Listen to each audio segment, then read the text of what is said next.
What is good, everybody? Welcome back to Real Fan Sports. Appreciate you all for tuning in. I'm here with Nonfiction.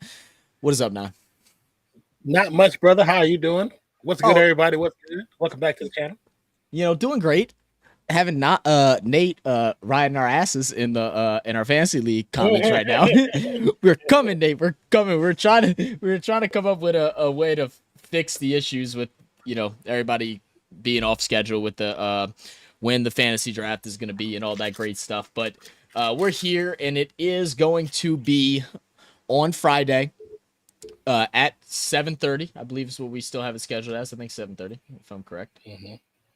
So we'll be at 7:30 p.m. Friday, U.S. Central Time. We're going to stick with that. For those of you that are going to not be able to make it, I am sorry for that.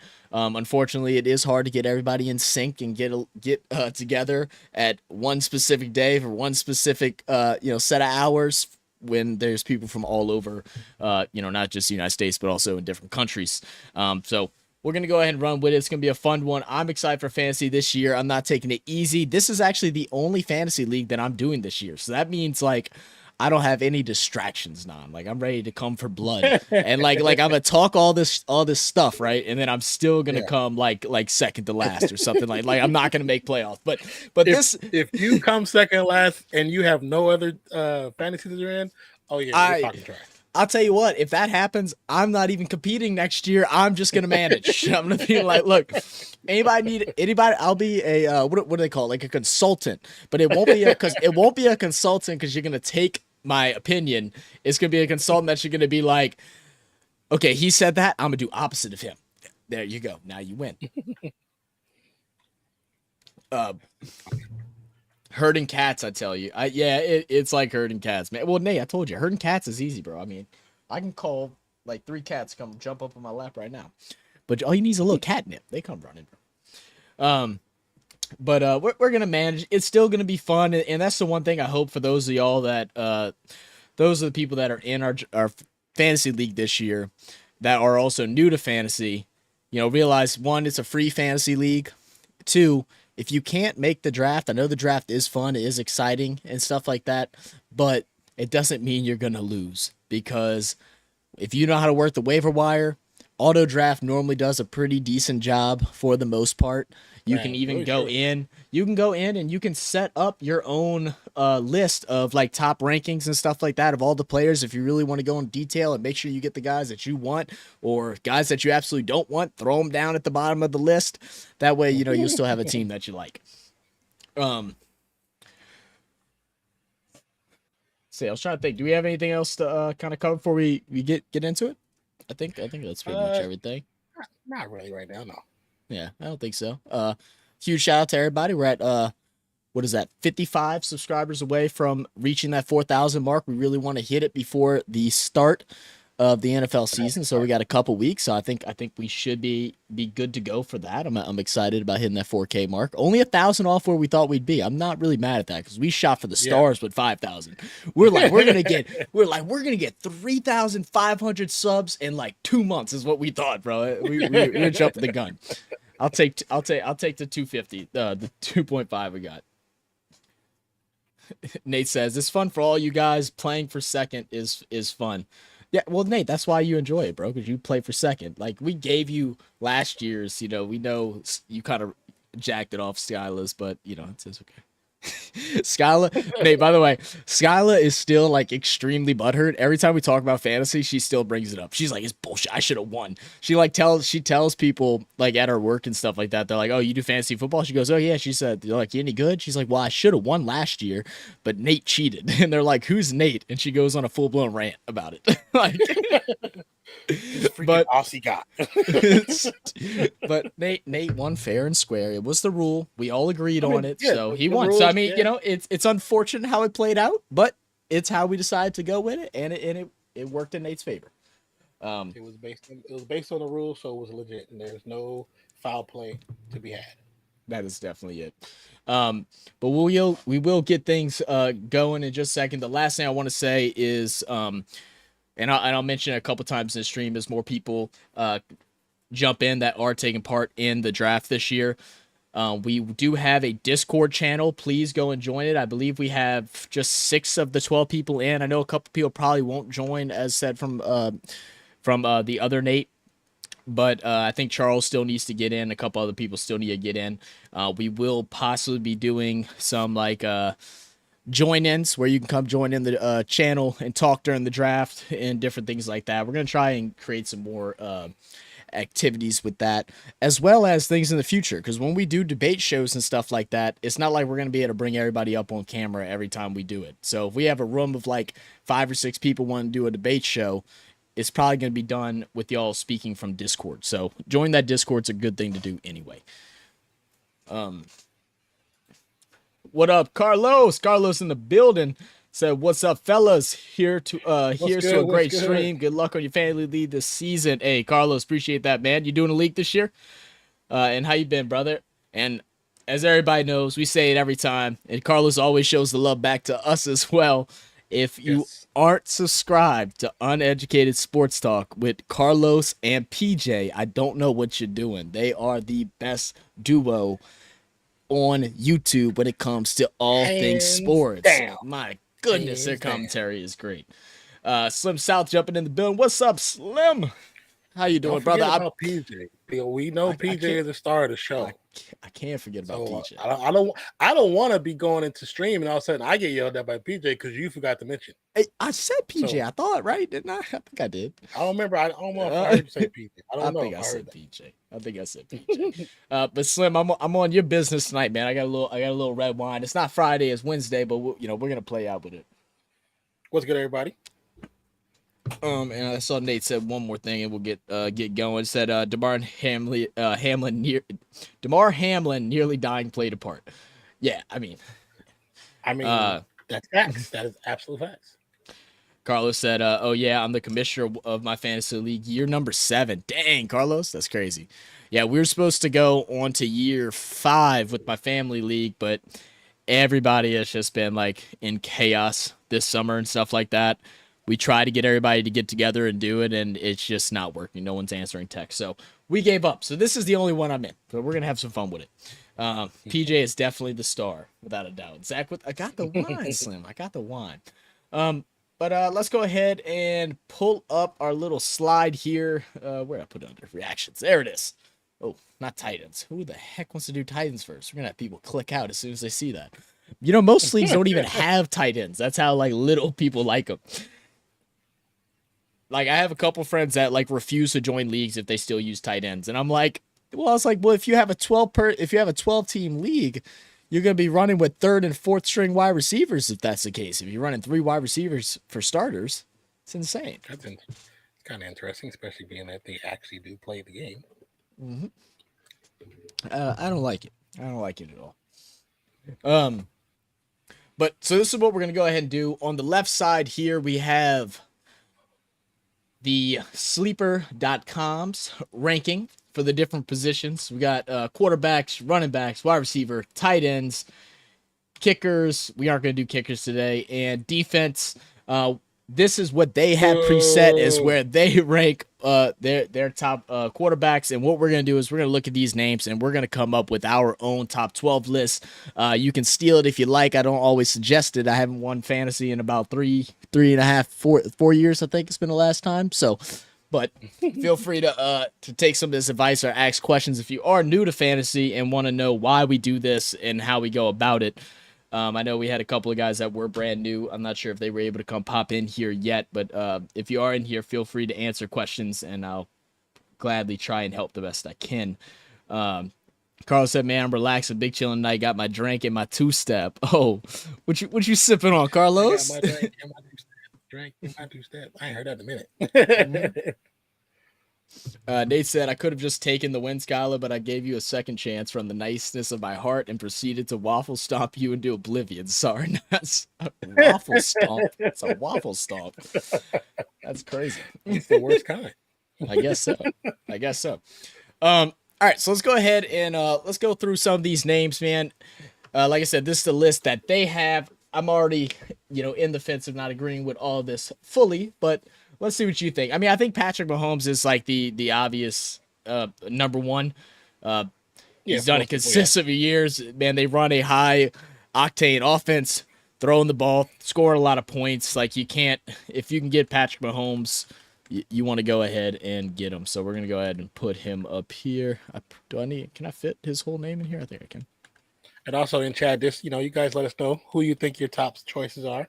It don't have to be your own personal choice that you're going to pick, but for the list itself, it will help with the list. So whenever I'm thinking of the teams that I'm going to pick, the players that I'm going to pick, I'm not just looking at the talent. I want to look at the difficulty of schedule and their division whenever I'm breaking down these guys, what type of teams are ran by what type of offense? Do they run a lot? Do they pass a lot? Coming into number 2, they have Lamar Jackson up here. Lamar Jackson, I can't take the risk and grab him that high, as the second quarterback coming off the board just with his injury history. I have a really tough time doing this. Too much.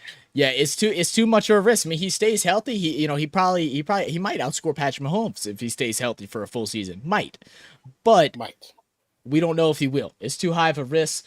Second up for me, now that Burrow is definitely looks like he's going to be out for a couple of weeks.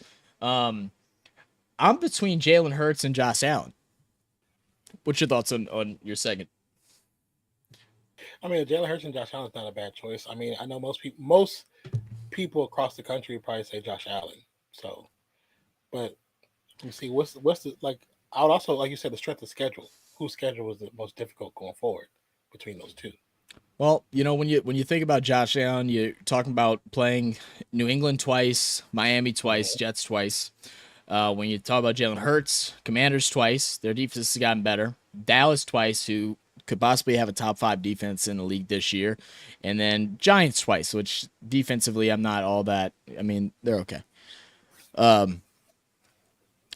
The thing with Jalen Hurts is that he's going to be involved regardless. If they're going to play a more run style offense, he's running the ball.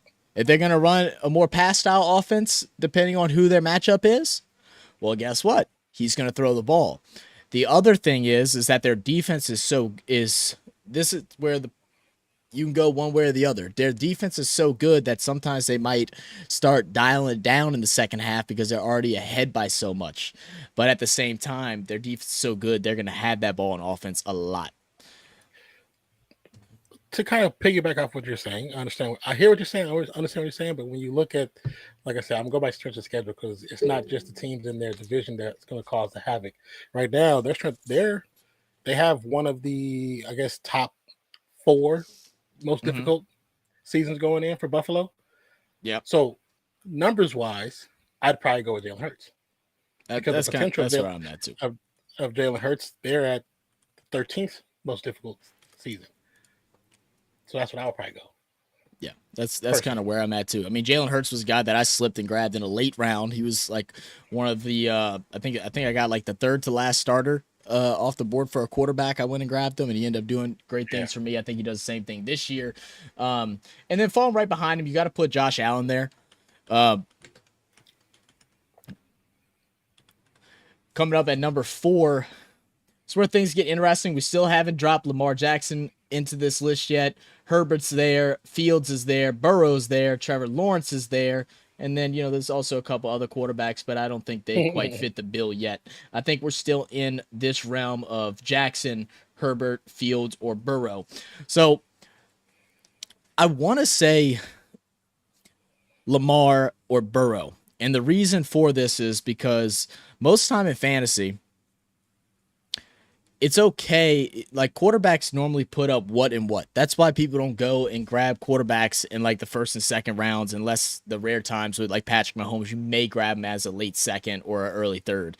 Most time you're waiting until the 5th or 6th round to grab them. And the reason for it is because most quarterbacks put up about around the same points, somewhere between 15 and 20 points. I kind of like Joe Burrow at the 4 because even though he'll be out, I'll assume they'll allow him to stay out until he's fully healthy, and then he's going to tear up the rest of the season. And even if I have to have a backup in for a little bit, I'd rather have Burrow down the stretch over Lamar Jackson, who I don't know how he's going to be at the end of the season. So you'd rather have Burrow on the bench for possibly 4 to 5 weeks? in the beginning of the season than at the end come playoffs, without a doubt. Come playoffs in fantasy, without a doubt. Just in case, because you just don't know. Yeah, I wouldn't. I'd put Lamar before I put that. I would. You put it there. Let's see. Yeah. We'll do this. I didn't think about this whenever we did it. So I'm gonna go ahead and put Joe Burrow here, and then I'm gonna have you put, and I'll have your pick here. This is where the discrepancies will come in. We'll have that on the outside. Does it still fit on screen? I think it does. Yeah. Mm-hmm. Yeah, it still fits. And then are you cool with that flip right there, or do you have Joe Burrow lower? I mean, like I said, if I'm going Lamar because Joe Burrow's injury, to me that kind of knocks him from that top 5. Oh, so you don't even think Burrow is top 5 off the bat right here? If he's going to be injured for that long, no. For 3 weeks at the beginning of the season? Okay. No, that's fine. That's fine. But is it guaranteed 3 weeks, or could it be longer 3 weeks? It's a calf injury. He's a quarterback. It's already been a month. It's already been a month. And I'm not really talking about how bad it really is. No, they've came out and they've showed the grade and stuff like that of how it is. I mean, and it could be worse. It could be like 5 weeks, but I think 5 weeks is the absolute maximum. I think it's more like 2 to 3, to be honest. But I could be wrong. So in saying that, at the fifth, I would probably go ahead and I'm looking at. Yeah, I'm looking at kind of what Nate said. He says, with Burrow hurt, I'd say Lamar 4th. He said, but you're talking maybe, Zach, him missing early is guaranteed. Well, that's my point. It's guaranteed. I mean, and that's fine. I'd rather just play for the home stretch, and the reason for it is like I said, because all quarterbacks about put up the same. If I lose because of a difference of 6 or 7 points in the very beginning of the season because my quarterback didn't put up 25, then I'm okay with that. Because I know Burrow's going to put up 25 to 30 points most weeks whenever he's healthy on the field.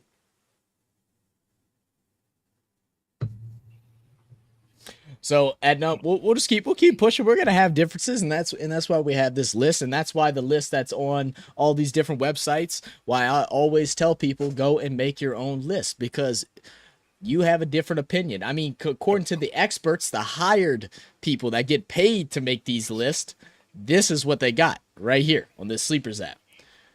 We don't get paid to make this list. We just go off of our gut. My gut says I would have Joe Burrow coming off 4th. Your gut says it doesn't, and it seems like same with Nate. Even the people that get paid are all full of crap. So if you take their word for like Bible, don't listen, don't do that. Yeah. So who would you have at number 5 then? I don't know. I mean, I'd go Lamar 5. I think Lamar has a good year this year. I really like Zay Flowers. I think he's going to help get some more touchdown passes, and I think so I have him at 5. Who would you like to put at 5? Man, if my 4 is Lamar, to appease the crowd, I'll put Joe at 4. If my 4 is Lamar, Joe's going to be at the 5. Yeah. Okay. And I see what you're saying, Nate. You start 0-4. I'm not saying I'm going to start 0-4. Like, I might have to grab my second quarterback like a little bit earlier. Like I have to go look at, difficulty of scheduling those first 4 weeks, and I might grab somebody like Aaron Rodgers a little bit later, or like Tua a little bit later. Cousins always ends up dropping down pretty far. I would be happy with grabbing Carr and have him start the first couple weeks. We're not going to run the ball as much without AK, so I would assume we're going to throw it a little more. So like there are options to cover that first 4 weeks that I don't think is going to set me up. And they have the easiest schedule, right? Exactly. That's what I'm saying. It's not that I'm assuming I'm going to lose those 4. It just means I'm going to grab my second quarterback a little bit sooner, knowing that. But I want Burrow for the long stretch. That's my thought process. All right, number 6. What are we looking at right now? We got left on the board Justin Herbert, Justin Fields, and Trevor Lawrence. As we scroll a little bit more down, we got the likes of Watson, Prescott, Geno Jones, Tua. Again, I don't think we're quite at these guys yet. I think it's within these last three that's in this top, whatever this is, 10 or 9. What are you looking at 6? I'm looking at these schedules.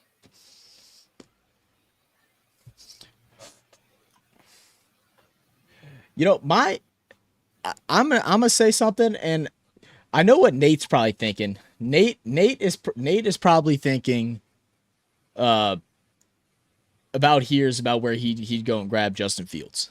I think this is what Nate's thinking. I was looking at Fields or Herbert. and I'm looking opposite of you. I'm looking at Trevor Lawrence.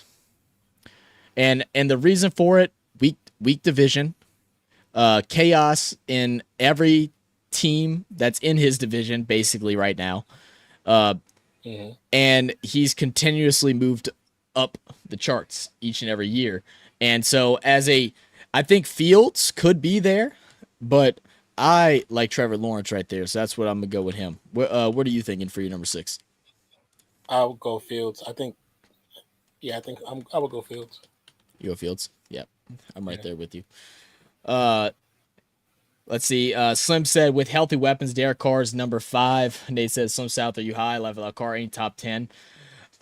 You know, Slim, just because we don't know the style of offense that they're gonna run yet. You already know what they're running. I don't. Yeah, I mean, you know, they're gonna do a West Coast style offense. I mean, they're gonna do a lot of dink and dunks.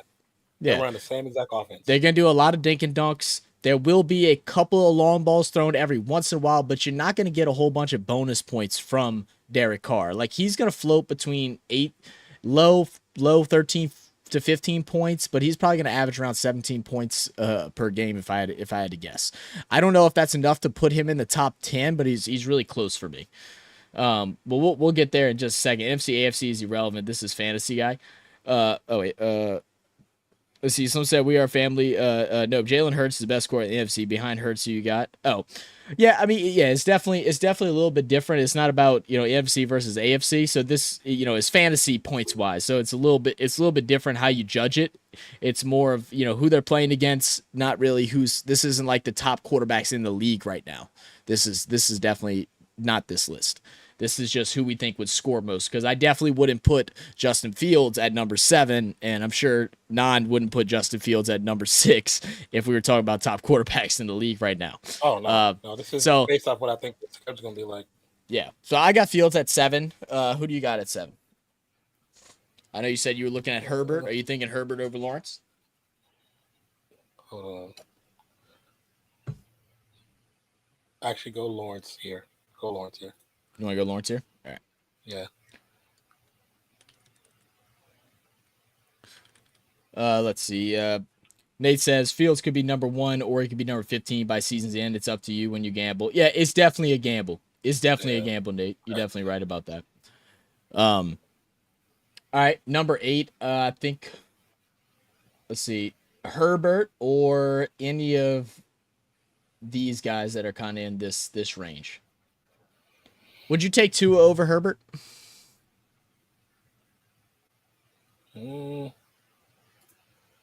mean, like fantasy-wise, it's just because he has Tyreek Hill, and he might only throw a touchdown, but that one touchdown, and with Waddle, he might throw a 30-40 yard touchdown though. It's because their 2 wide receivers are streaking wide receivers. They go long, so they get those bonus points added in.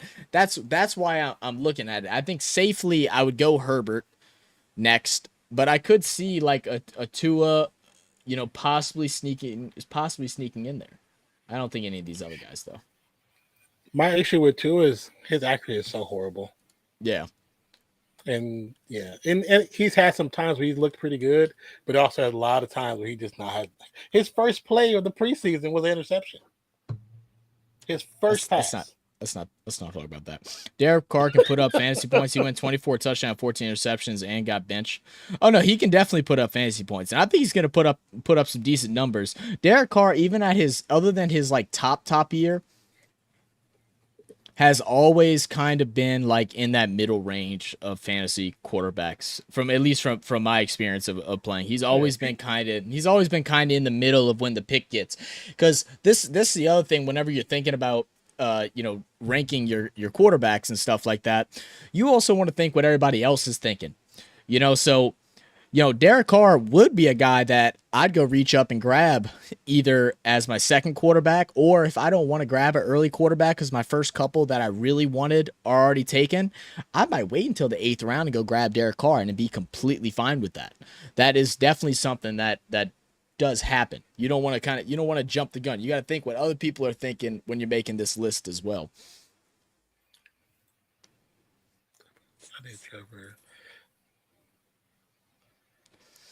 Yeah, exactly, Nate. That's what I was trying to say earlier. 5 to 15 generally average within 3 points a week of each other. Exactly. The top 5 to 15 are right neck and neck.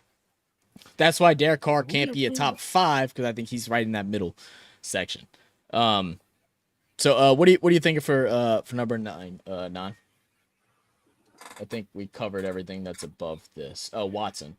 So we got Watson, Prescott, Geno, Jones, Tua, Richardson, Rodgers, Wilson, Cousins. This is when it starts getting a little bit steeper. Like, I can't believe they have. I mean, Watson. I don't know if I could take Watson early on would be really good, but I don't know if I'm still not sure about Watson. Like, even though I know he can put up points, I'm not sure. But can we get the Watson that was MVP Chase Watson? Can we get that Watson? Because of course, we didn't see him last season because it was only a couple games. But then even what we've seen in this preseason, it just doesn't look like great. Yeah, it's great. The same person. You know what I'm saying? So I know it takes time to get back to that kind of form, but what were you doing this whole time when you're supposed to be going to court? Like, not training? Like, what were you doing? You should be very relaxed. I know that much. We're both keeping Herbert at 8, Nate. So if there's just one number here, if there's just one name, then that means we agree. If there's multiple, then left side's me, right side's Non. So we both agree Herbert at 8. I mean, I know we haven't even talked about him, but Rodgers?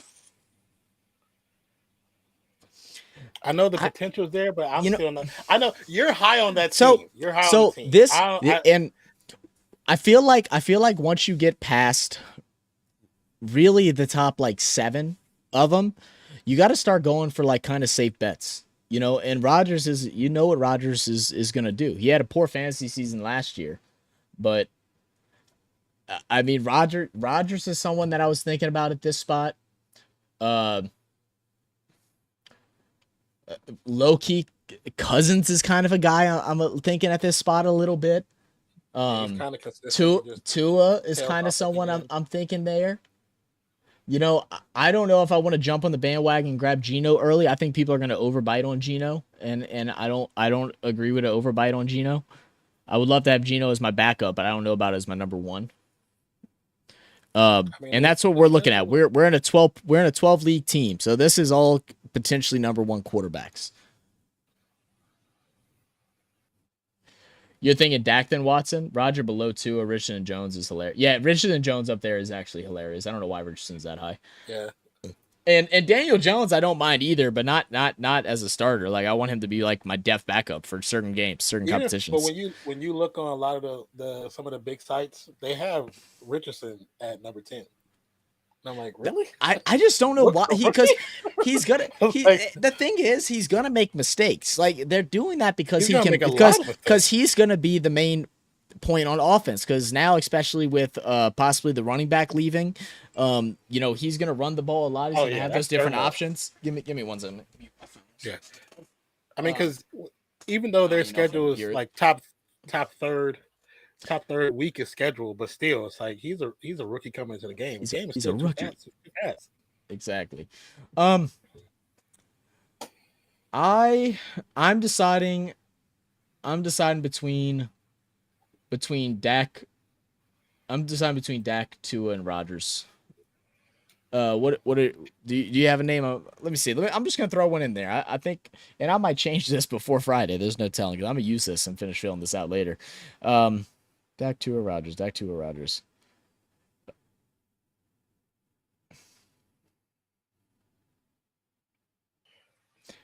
I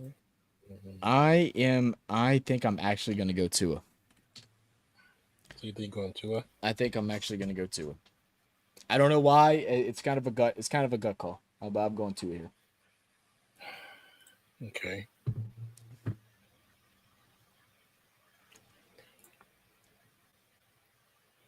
don't know if I want to go Tua.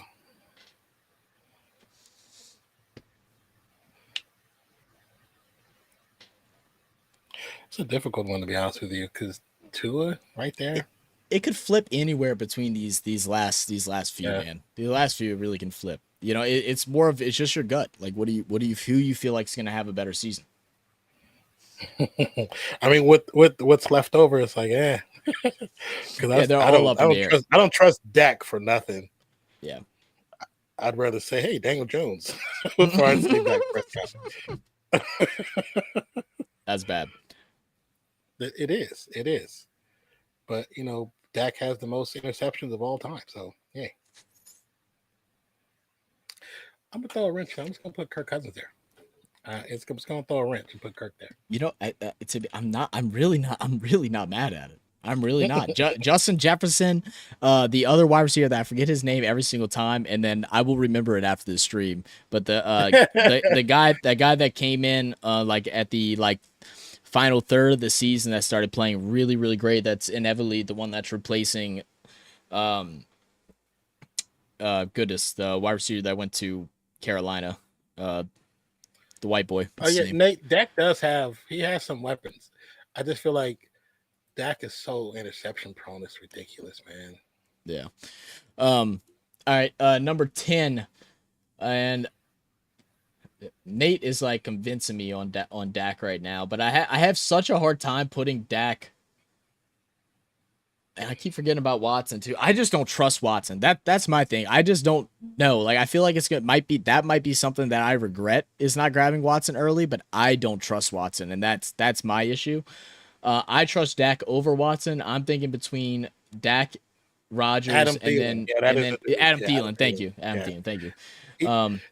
I don't know why they go to him to get the season. He balled out toward the end though. I'm going Dak. I'm going Dak at 10. Going Dak. Yeah. What you got at 10? You're going Dak at 10. 18 toughest schedule. Too many interceptions. Shoot. I also think with Pollard being the number one, they're going to start running a lot more screens and stuff with Pollard. Now that they're not doing that's what he does best. The lightning and thunder with him and Zeke. I mean, I'm sure they'll have someone, fill in that role for Zeke, but they're gonna with Pollard taking more snaps, he's gonna get some catches, So that small running back, they're going to pick him. He's going to play. Oh, I'm sure. And that's even more reason why I think he's going to get screens too. Like I'm saying, he's going to make completions and stuff like that. He's going to have short ones. He's small, but he's good at power I formation, and he's going around the middle. He's small. He's small as hell, but I say Nate says if I get a 10th or 12th best quarterback, I generally go one risky, Watson to a Dak, and grab a solid guy soon. The Rodgers, Cousins, Gino to cover it. Yeah, that's smart. That's smart, Dave. So what you think at 10? I'm gonna go Gino. You can go Gino? Okay. Yeah. I trust Gino before I trust Tua.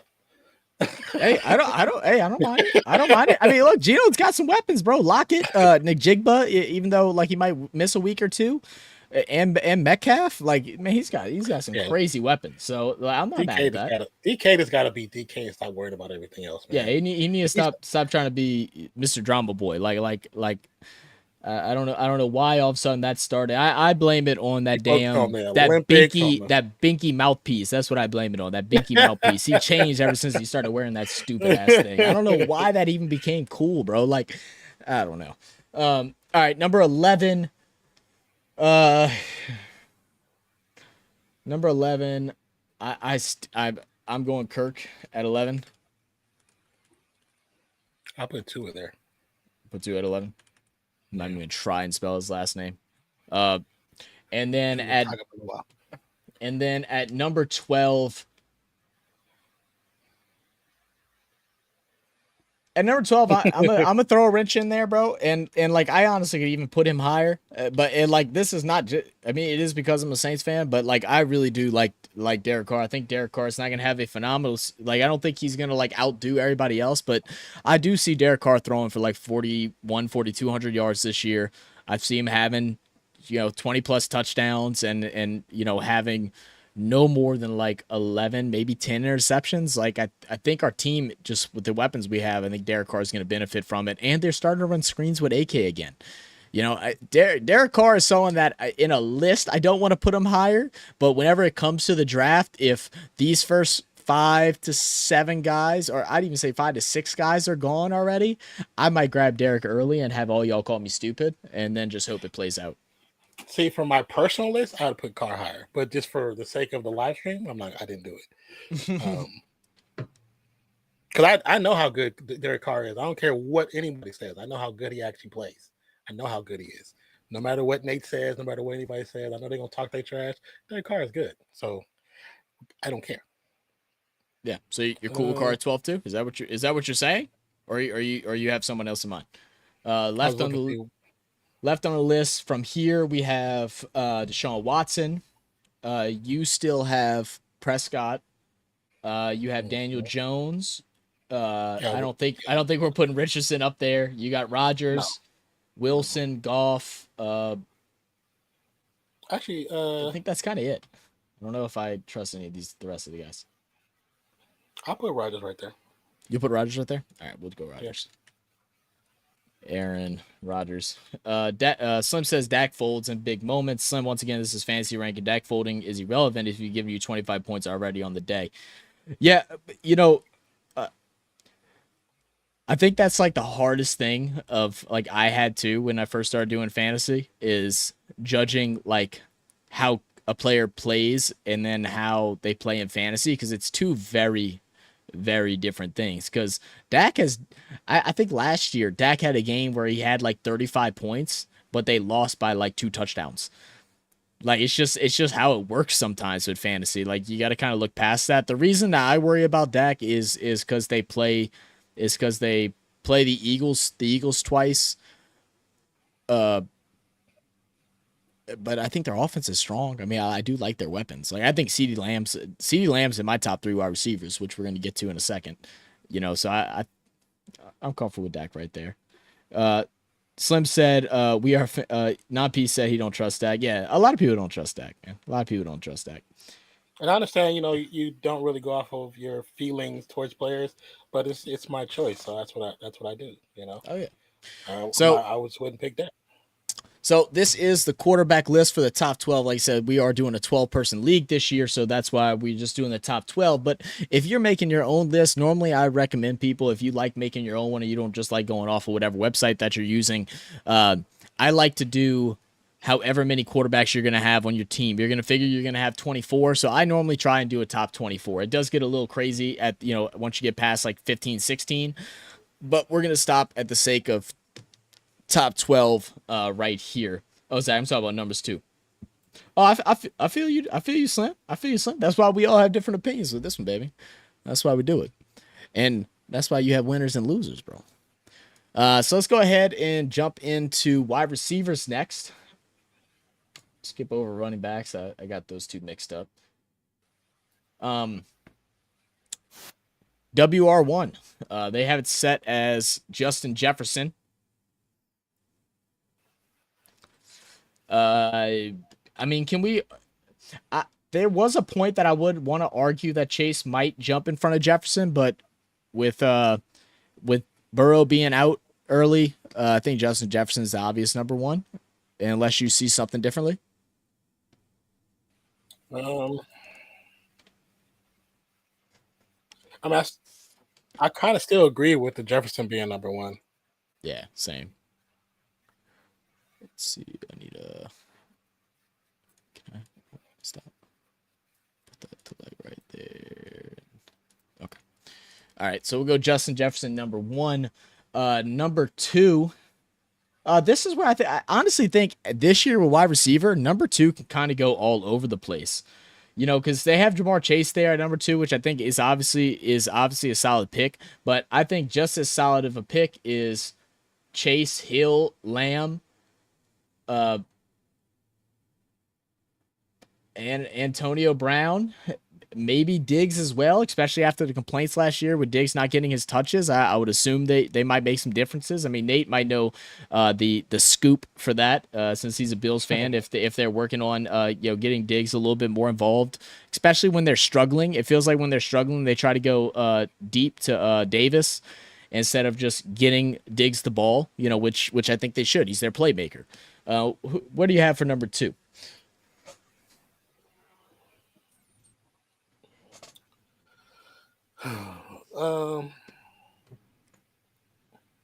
Who's the backup quarterback in Cincinnati? I thought it was Simeon, but I could be wrong. Okay. You want to look it up real quick and check. Oh, Chris Borke, what's up, Chris? Welcome to the channel. Said, are you guys drafting your personal handcuff for your top picks, or do you prefer going after others? Example: Bijan and Algier, Elijah Mitchell and CMC. So I mean, Chris, normally yeah, it's normally Trevor the sorry, Simeon. Normally, whenever I draft, Chris, I go off of what I like. You know, I really try not to go off of like hurting, another team, because I might end up getting screwed, getting somebody that I really didn't want. So I focus on what I prefer.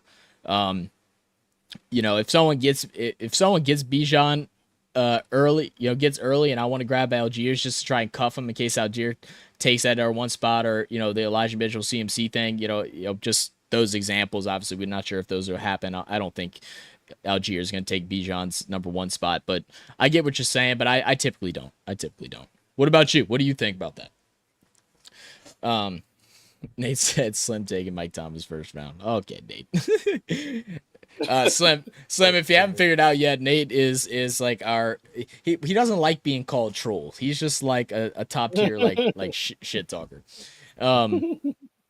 So at number 2, I am actually gonna go ahead and go CeeDee Lamb.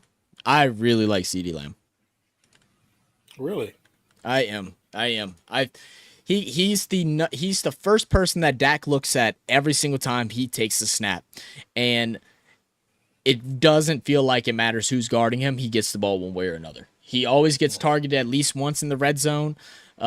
He's a guy they look for every single time they snap the ball and they're planning to throw. So I am going to go CeeDee Lamb at number 2.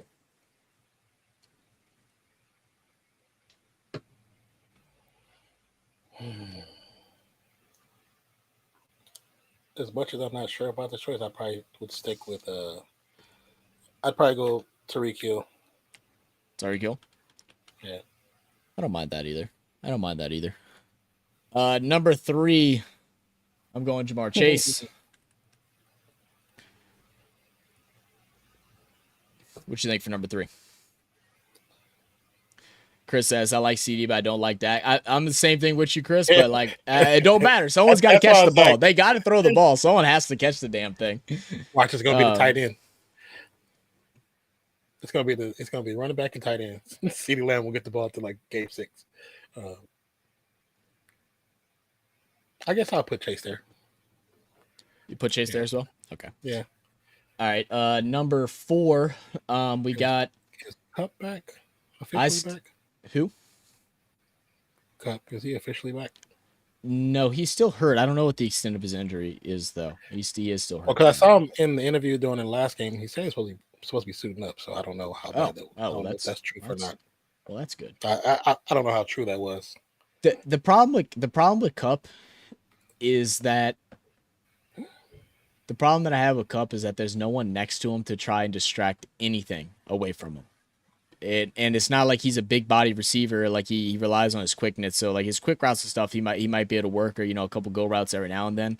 But like they got to move the ball around to get him open. That's why I get concerned with him. Well, the way I feel about him is the same way I feel about Renfro. It don't matter. Yeah, you don't think it matters? Yeah, because they literally juke players out of their pants. I mean, you're not wrong. You're not wrong. Nate says if I can get my handcuff at a good price, why not? Especially if you got a stud running back. I mean, Nate, you're not wrong. If you already got one and you're hoping for, or not hoping for an injury, but an injury possibility, it's possible. I wouldn't do anything with CMC or Elijah Mitchell unless I just really wanted them though, because both of them are injury prone. So, as far as Bijan and stuff, we got to see how that plays. All right, but number 4, are you thinking Cup here? They have Cup so far down the list this year. I wonder if that's because he's still technically hurt. I mean, I don't like him way down here. NFC fantasy list has him at number 3. Oh, do they? Okay. I was about to say, I was wondering why Cup wasn't like on this list a little higher. Are you thinking Cup at 4? He suited up on. No, I'm not. It shows that he suited up on Wednesday for practice. Oh, that's good. That's good. Number 4 for me, I am deciding between AJ Brown and Tyreek Hill. I'm gonna go Tyreek Hill, but I will definitely say this, because I don't like getting obviously don't like getting 2 wide receivers from the same team. If I had the option, if I had the choice of picking Tyreek Hill early or grabbing Jalen Waddle later, I'm grabbing Jalen Waddle later than going on Tyreek Hill, because I think Waddle still gets his points. Who do you thinking at for number 4? I'm going Stephon Diggs. Stephon Diggs. Mm-hmm. Number 5. I think I'm gonna go ahead and put Diggs right there. Stephon Diggs. There I'm going AJ Brown. AJ. Mm-hmm. I like that too. I think AJ Brown's such a consistent wide receiver, but I think Devontae Smith is going to have a much better year this year. AJ Brown, Devontae Smith are kind of in the same situation I look at with Tyreek Hill and Jalen Waddle. It's like I would love to have both of them. I'd love Tyreek Hill. I wouldn't mind having that. That's where it fell, and that made sense for me. Or same thing with AJ Brown. But if I had the choice and I can get Devontae Smith later, I kind of would rather have a solid number 2 wide receiver and Devontae Smith, because he's going to get his touches regardless. He won't be my wide receiver 1, but he'll be one of the best wide receiver 2s out there. Going up to number 6, let's see. Brown. Let's see. I'm gonna put AJ Brown there.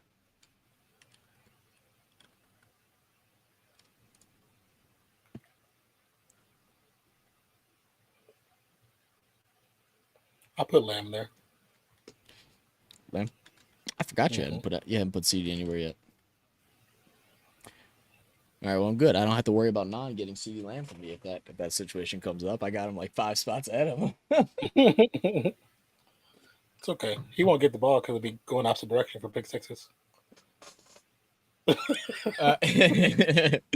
Nate said someone talking Cup round 1 still. He's tough to pass. In round 1, you think you wouldn't pass up? I wouldn't pick up Cup in round 1. Not anymore. Late round 2, which I haven't put up Cup. Cup will probably be the next person I'll put up there. But late round 2, early round 3. I don't even know if early round 3. Like maybe late mid round 3, I would go Cooper Kupp. Because I haven't used me yet, I'm going Jamar Chase. All right. Number 8. Let's see. Try to double check who I haven't used yet either. Let's see. So I think we cleared out this first top half here. Let's see. So we got Amon-Ra St. Brown. We got Devontae Adams, Garrett Wilson, Devontae Smith, Chris Godwin, Keenan Allen, Higgins. Wow, they have more that high. That's kind of crazy. Olave's up there. DK Metcalf's up there. This is where the thing's going to be changing between everybody, I think. At number 8, I think I'm putting Devontae Smith there. I don't know if I'm putting Devontae Adams. I think I spelled his name wrong. Devontae Smith is DEVONTA. Vonta. So I spelled it right. Yeah. The V is capital, so you didn't spell it. Oh, right. okay. Oh, my bad. And DA, you spelled it wrong. I know Devontae's. DAVANTE. There we go. DA. Oh, yeah, it's an E for me. Yeah. The only reason I tell you about the V because I have a capital V in my middle name, so spell it. Oh, right. do you really? Oh, I didn't know that. Yeah. All right. Going into number 9. I'm gonna go Garrett Wilson. You want Garrett Wilson number 9? Okay, I like it. I like it.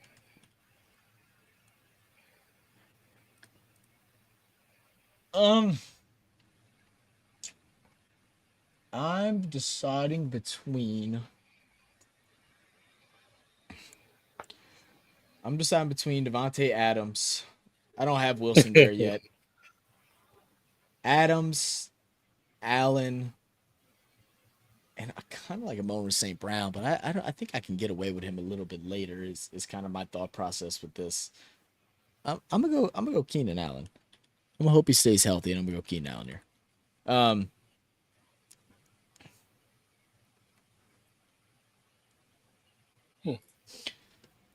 Nate said, "Y'all forget I had Cup last year and I lost him. Adversity overcome." And I mean, hey, and that's very true, man. And also like what you said earlier is, players getting hurt, and now it seems like every time a big running back gets hurt, you need to wait a couple days before you go ahead and try to grab the backup or something like that, because they always end up picking somebody and bringing someone else in and then giving them all the touches for whatever reason. Throws me off every year. Everybody got Keenan Allen ranked hella low. Yeah. They got him like 18. Slim said Chris Olave. I have Chris Olave before Garrett Wilson. I do have Chris Olave before Garrett Wilson. The only problem that I have with Chris Olave is that I think Juwan Johnson is going to get more red zone touches than Olave is. And we have a lot of range right now at wide receiver. If granted everyone stays healthy, which is the problem. I think talent-wise, Olave is better than Garrett Wilson, but I think the ball is going to get spread around a little bit more. I think there's going to be a lot of screens to whether it's AK or either Jamal or whoever, Kendre Miller. I think Juwan's going to get those up middle passes. MT's going to get his catches if he's healthy. That's where Olave gets in trouble when it comes to fantasy. Number 10, I'm going to Amon St. Brown. Going Cup.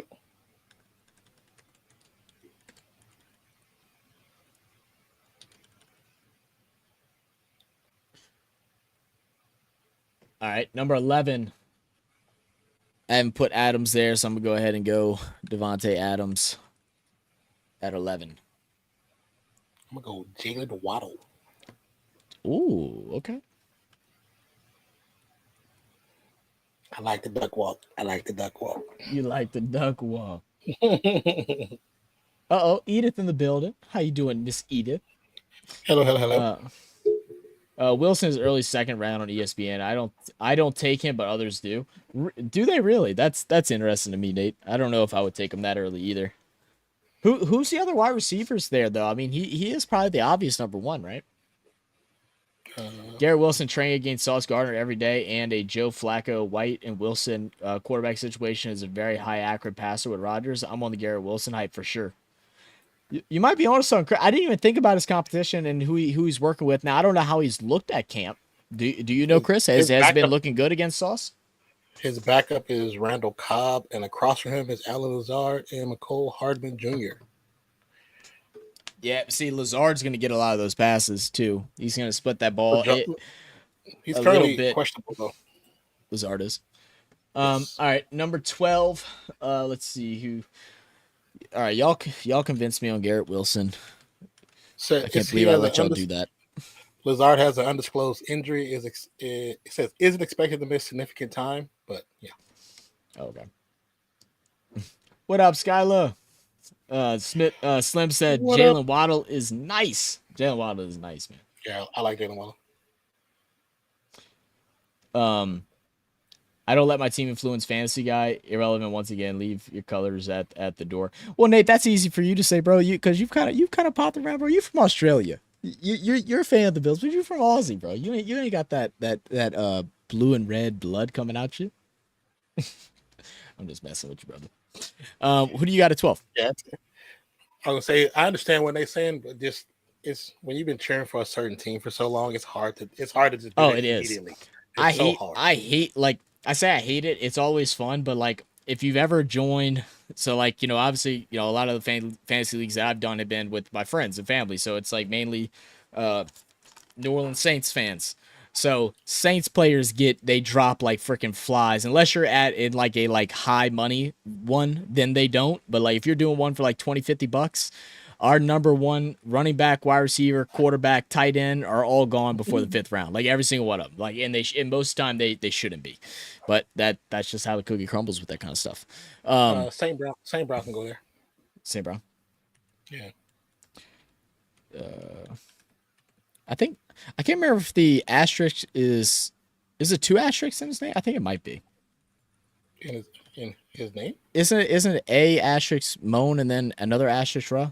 Or is I know there's one not asterisk but it's a hyphen. That's what I meant. Not a it's a hyphen. No, it's A capital AMON hyphen Ra.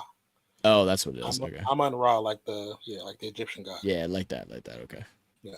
I thought I was spelling it wrong, but I couldn't remember exactly. I remember they had the spelling. They had the what is? M. The M is lowercase. Oh, yeah. I was just a mistype. And the R is capital. Yep. We don't want to disrespect nobody's mamas. They're the ones that named them. We got to make sure we spell it right. Especially with a name that cool. Exactly. See. Let's see. Scott said, "Come for my title." He's been Roger's favorite target for sure. Oh, has he in camp? That's good. Nate said, "Trophy cup in my room says otherwise, lady." Cause I don't want her damn cup. y'all are funny. I'm a Queenslander and a Bronco fan first, and second, level out, then Bills. Bronco meaning NRL guys, not Denver Broncos. Just to let y'all know. Chris says, but think of this too. Rodgers brought Devontae Adams to nice numbers while Lazard was there to wide receiver too. Rodgers will find the talent and use it. Chris, you do have a good point with that. He throws to the open guy. That's why he doesn't force the ball. He finds the open guy and exploits the defense because of their talent. So that's a good point. Nate said Lazard is a nice late round steal. Not going to be sexy, but he will get his. I can agree with that. Number 13. Let's see. I think I'm gonna go ahead and put. Man, I see. This is where it just all depends where you draft, right? Like what receivers you're gonna draft. Because I want to put Waddle up here next, kind of like how you did. But there's still number one wide receivers on the board, like DK Metcalf, like Chris Godwin. There's still some number ones that haven't been said yet. And it's like, are you ready to jump? You would assume you already have one number one, but are you ready to go for someone that's a number two, but they get catches? Or do you want to play safe and get somebody that is the best on their team? I am going to go Jalen Waddle, but this is always where I have my biggest dilemma and make my most mistakes when drafting fantasy because I don't know who to decipher between a guaranteed number one or just a strong number two. Who am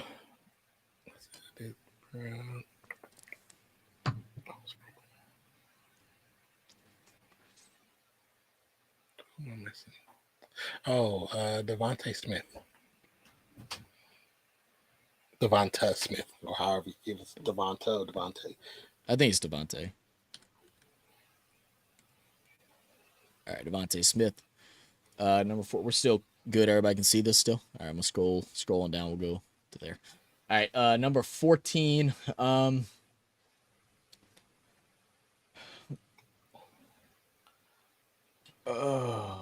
just kind of scrolling through this list here, looking at some guys that kind of jump at me.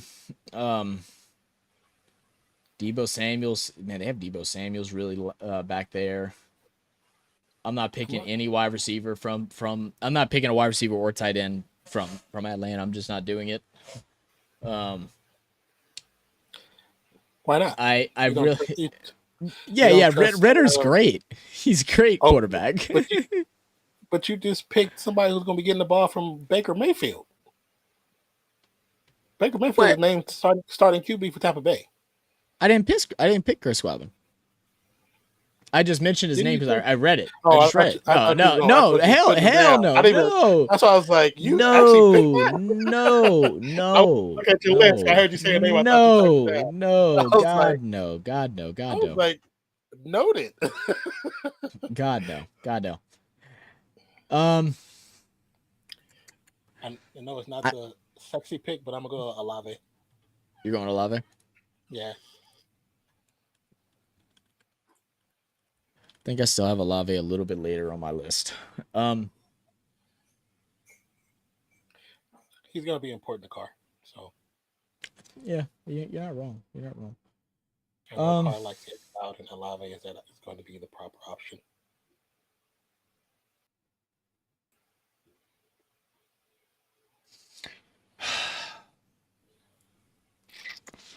I'm stuck really between these three right here. Olave, Metcalf, and Ridley. I really don't think I have Olave there. Ridley, we just haven't seen in a year, and he already made such a great connection with Christian Kirk. But I think Ridley is just so talented. But I think he's someone you could also steal later. You know what? I think I'm gonna go ahead and just match you with it and go Chris Olave as well at this spot. I think I'm comfortable with that. Number 15. Kind of scrolling down, looking. You know what, dude? Debo hasn't been in here yet. I can't have Debo outside the top 15. There's just no way. I just can't. And honestly, I honestly, whenever it comes to the draft, I may have Debo above Chris. I'm just not sure. Now, I'm not hear what you're saying.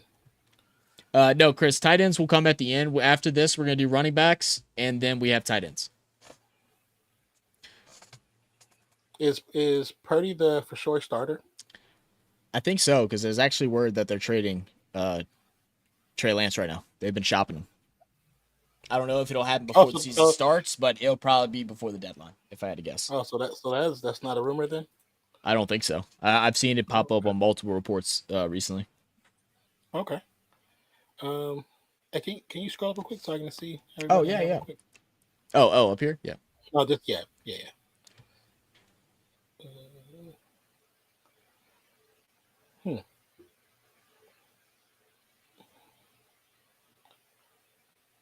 I'm gonna go DK Metcalf. And that's my 16th. Making it easy for me now.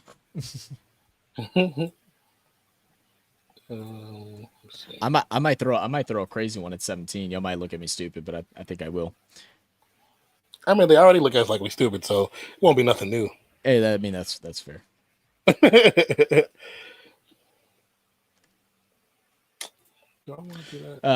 While Nan is deciding, guys, make sure if y'all are in here, make sure y'all hit that like button. That we really appreciate. Help us grow our stream. If you're new to the channel, my name is Zach. Here with my partner Nonfiction. We are RealFansSports. We are your fanalists, not analysts, fanalists. We give y'all the best perspective we can from a fan's perspective on all of our favorite teams. I'm a Saints fan. He's a Raiders fan, but we commentate and talk about all teams, and we like hearing y'all's opinion about your favorite team. So if Chris, I think you're the only one that we haven't met yet so far. Let us know who your favorite team is in the NFL. Let us know why, all that good stuff. Make sure you rep your squad whenever you're up in here. We also go live for Monday and Thursday Night Football as soon as the regular season starts. So get ready for that. I was just looking at that, Chris, but I think I'm going to go Keenan Allen. Yeah. Then I'm going to go Deebo Samuels. Just going to knock him out of the way. way. Knock him out. Yeah. I like it. And then I was also thinking, could it be the wild card? Would be Terry McLaurin at your 18? Mm-hmm. So I was actually just looking at it when he mentioned it. So I'm gonna do something crazy. I don't even know his first name. What are you thinking? Like T. Higgins or something? And like let me put this out here right now that I probably wouldn't pick him here this early. That is But true, Nate. That's you know actually what? not a bad I, choice. I'm gonna save this guy. I'm gonna save this guy because he's also gonna be my. I don't know if I want to save because he's gonna be my sleeper, and I don't know if I want to like help you guys out, even though y'all don't listen to me anyway. So I'll probably just say it. Um. Oh, I I mean, just from now saw. on, I think after our first fantasy, I think everybody will take your opinion into consideration, but most people won't actually listen because every choice you get everybody went the opposite direction That'd last be season. very true. Very true. We'll Um. take it into consideration. We'll take it into consideration. I am I going mean, to matter of fact, I just go. go message Skylar like, "Hey, do you think this is a good choice?" Because I'm like Zach I said this. I'm gonna, and I don't know if his name is spelt with. Does it show their names whenever I highlight them? No, it doesn't. I'm gonna go Wait, with matter of fact, I'm gonna go with Christian Kirk, but I'm gonna follow it back uh, up with with Calvin Ridley. I'm gonna do some research before draft and come to a conclusion of which of those two that I want because I know I want one of those guys on my team. Especially if I get Trevor Lawrence, I'm getting one of those players. now you just told Nate who he should draft and then drop after the first couple weeks. That's I'll all pick he's him gonna up then. do. Uh, um, Nate said Judy too. If Ruffs improves, he will get it.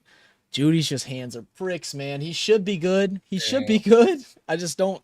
God, he pisses me off so bad. Chris said he's a Giants fan because I started watching football on OBJ's rookie season. Oh, that's fire, Chris. Chris, Thank you for subscribing. appreciate you, brother. Appreciate you, man. Appreciate you.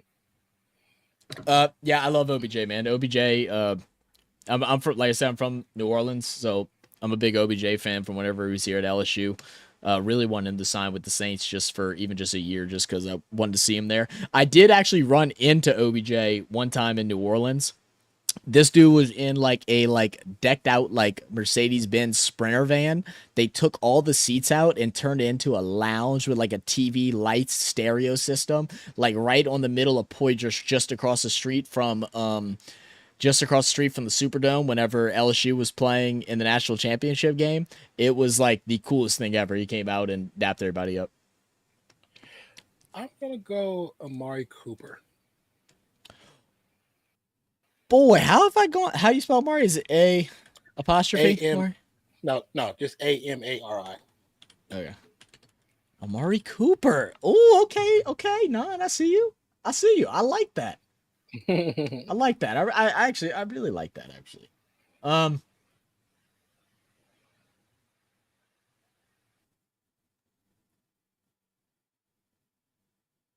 I'm gonna go out with a kind of weird one here.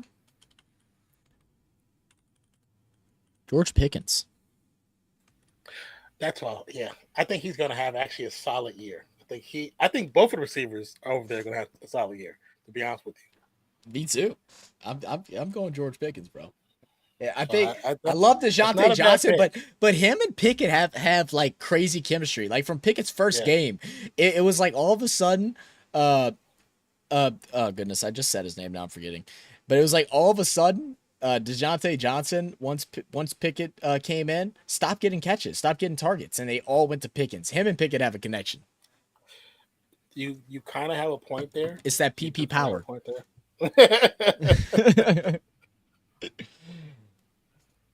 Hmm. Let's see where is the. Let's see. um, see if I got a quick pick here. Okay, I'll put this guy here. I don't know his first name. This is the guy I was gonna say earlier, and I have him over Terry McLaurin, Oh, Dotson. Yeah, and that's Dotson's Dotson, cool. I like that. and that's Dotson.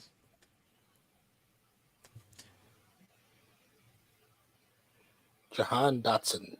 Jahan. I don't know how you spell it. Do you know? You have it up. Jahan. Jahan. Let's see.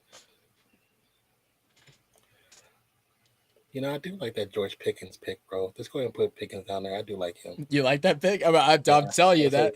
I'm, It's a I, good. I was It's thinking, It's a pick right there, bro. When I did the Pittsburgh thing, I had to go back and edit because I talked about him so much in that video.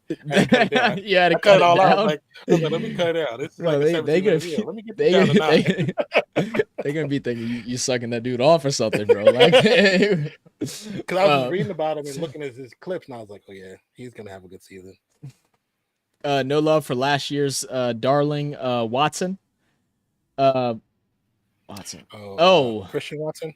Christian Watson From Green Bay. He's their number one. He's their number one.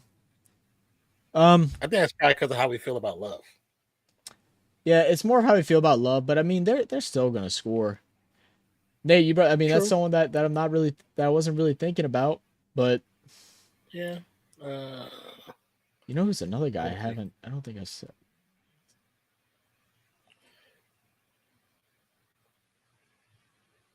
I mean, there's still so many other backups, like other second guys that we haven't even talked about yet. Like we haven't talked about Higgins. Yeah, I was looking at T. Higgins right now. You know, Judy, Mike Williams. You know, the thing is, just like you said about his hands, and I'm it's not even the looking at the QB. It's just he just dropped so many good passes, so many really easy to catch passes. Another guy that's interested is Brandon Cooks and how he's going to fit in that Dallas offense too. Brandon Cooks is a good receiver that's just been forgotten about because he played with the Texans. Like this, it starts getting really hard here because you can kind of go either way. Trust Love over any true rookie quarterback. Oh, I agree 100% with you, Nate. And Slim, DeAndre Hopkins, that was the other guy I was looking for that I was thinking about too. Even though I just don't trust that quarterback, but I mean, they got to throw the ball, and it's going to be to Hopkins. So I'm gonna go ahead and I'm gonna side. I think, not to copy off what y'all was saying, but I wasn't thinking about Watson at all, but I was thinking about Hopkins. So since of that, I will put DeAndre Hopkins here. Is A in DeAndre capitalized? I feel like it is, but I might be wrong. Let me see. Yes, it is. Okay. I'm gonna go DeAndre Hopkins, and then I'm gonna go Watson. It's Christian Watson, right? Yes. And I'm gonna go Christian Watson here. Who you got at 21-22? I think I'm going to go. No, Nate. No. I just said Brandon Cooks is going to be interesting. I didn't say I was going to put him over an obvious number one. Take words out my mouth. I put words in my mouth. I think I'm going Deontay Johnson. Yo, Deontay? Yeah. And your 22nd? That I'm not sure yet. Hold on. Oh, T. Higgins. Yeah. Yeah. Oh.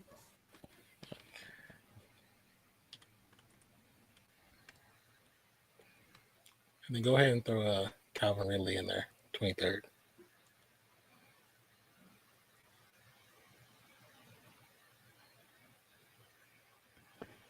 Chris says reports are saying Dobbs is Love's go-to target. Watson is a scary pick for me.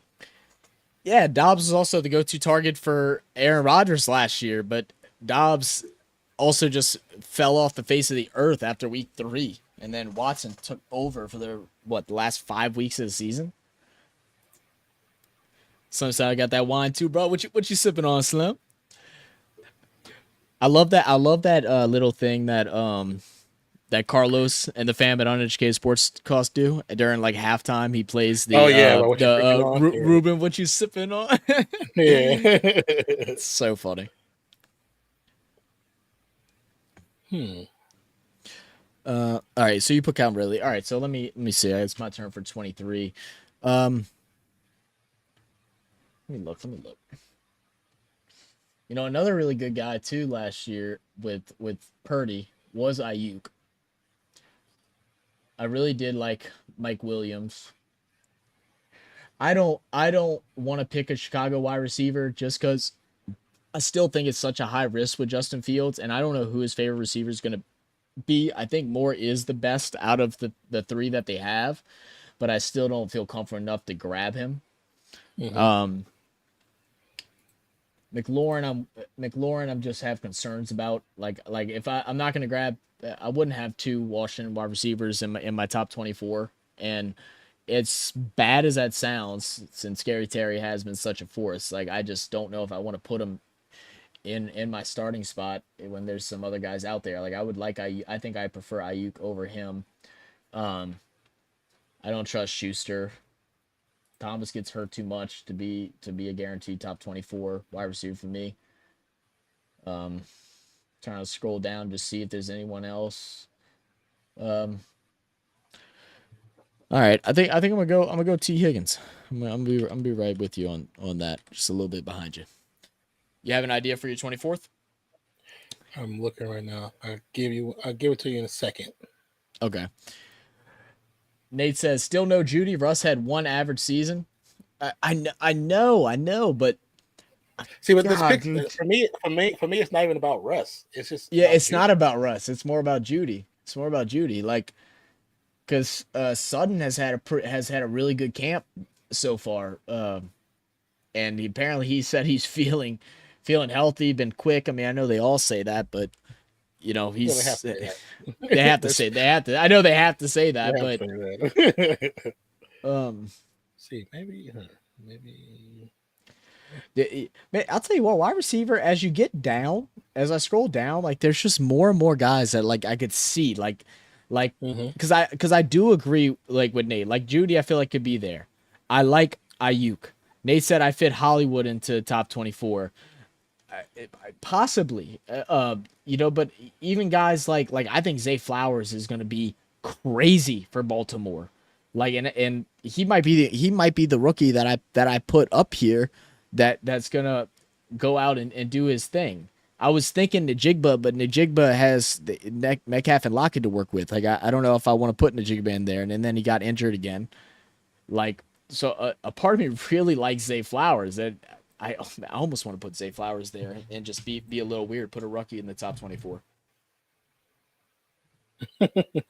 I almost want to do it, man. Gotta go. What you know, brother?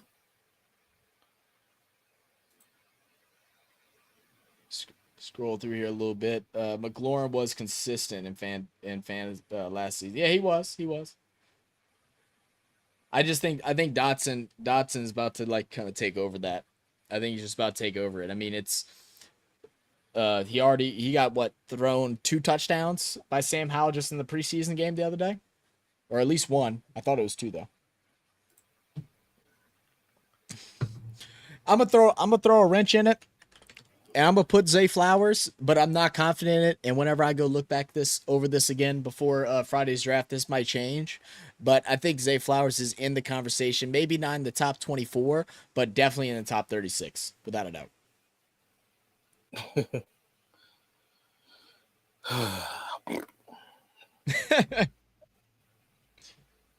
Let me look at this last one. I'll tell you right now. Slim said Ayuk needs Ayuk in there. I know, man. I'm telling you, Ayuk is solid, and he would probably be the one that I would probably put as a safer bet over Zay Flowers, and I probably could get Zay Flowers later than Ayuk. But I just have a feeling about Zay Flowers. It's a gut. It's a gut thing. It's a gut thing with him. My gut's wrong often, but I have a feeling. I feel like what's that Never band? mind. I got a feeling That's a night. tonight's gonna be. Or if you want to go Lil Wayne, you could do the remix. Tonight's a night, living right. Ayuk anywhere else, but he's fourth option in San Francisco. You think he's fourth option? Oh well, yeah, behind running backs and stuff like that. But So behind Purdy, running backs, yeah. but Purdy used Ayuk a lot last year. Used him a lot last year. Just to get through it, I'll just put Christian Watson there. Put Christian Watson. But All right. yeah, I see other people I know I actually would pick, but just some keep Yeah. that to myself. Well, and that's why these lists are like they're good just to have an idea. And the main reason why I like to make these lists is it's not just to like have this, but there's a chance I won't go off of any of this that we've made so far. It's just now I've actually looked at all the names and I'm like, oh, I have them on there. And I'm like, okay, I forgot about this guy. Let me do a little research. But so this will be our top 24 wide receivers. Now, normally, whenever I do this, when we're not live streaming, so we're not on all night, I will do at least a top 36 because you're going to have a flex. That's more likely either going to be a running back or a wide receiver. And I'll even go as far as like a top 50 because you are going to want to have a couple backups. But I think a top 36 is probably a safe number to go around, and then the rest you just kind of go off of a gut feeling. But that'll be that. We'll go into running backs now. They got Christian McCaffrey at number 1 for running backs. Man, Christian McCaffrey climbed back up the ranks on there. I think because there's so much insecurity in the other top two. Yeah. You know what I'm saying? Like, one might not even be there. One has not come to camp yet. So I think I'm cool with McCaffrey right there. I think I'm cool with that. Wow. Yeah, a lot of people are high on Bijan. All right, I'm going McCaffrey. I do like him. What you think for number 1?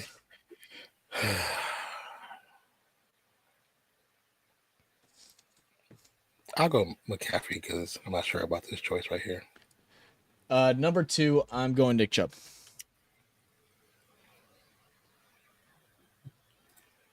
You said you're going Chubb? Mm-hmm.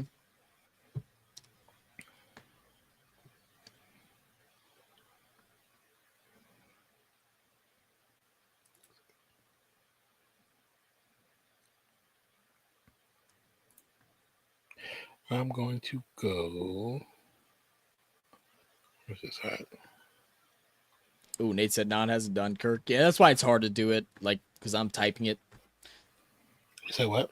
He said you didn't grab Kirk. You didn't put Kirk in your list. He might not like Kirk, okay. Man. I'm gonna go Eckler.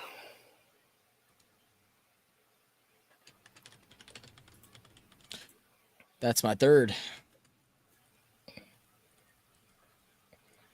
Then put Chubb. Number 4. I'm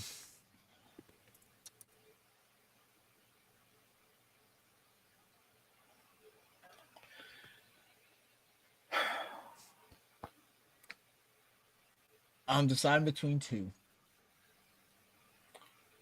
deciding between Barkley and Pollard. Well, even though he hasn't shown camp yet, I'm going to put Josh Jacobs. Oh, okay. So the thing that worries me about Jacobs is that since he said he's not coming to camp, all I've heard reports by is that y'all's head coach is saying how the backup running back is looking phenomenal and all this stuff, and like he's trying to do his Patriot thing of talking down his running backs. But he gets that straight from Patriot way, so I don't. Yeah. But if you watch him talk, he's terrible covering up the truth when in his face. Is Saquon with an O or an A? It's O. Saquon. All right, I'm going Saquon. Number 5, I'm going Tony Pollard.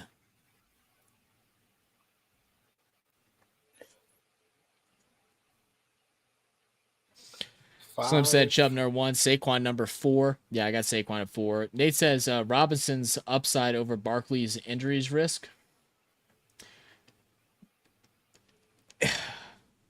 I think Bijan has incredible upside, not enough upside with knowing that they're going to run from committee and that they're probably going to be down most games to where I feel comfortable. Now, I know they're going to use him in packages where he's going to line up as a wide receiver, or they're going to line him up, run him out at like run back, like roll, which is roll routes and, different things like that, screens.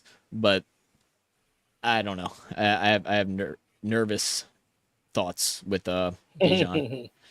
Taylor may go Dallas, so I don't trust Pollard, and I love me some Pollard as non-nose. True.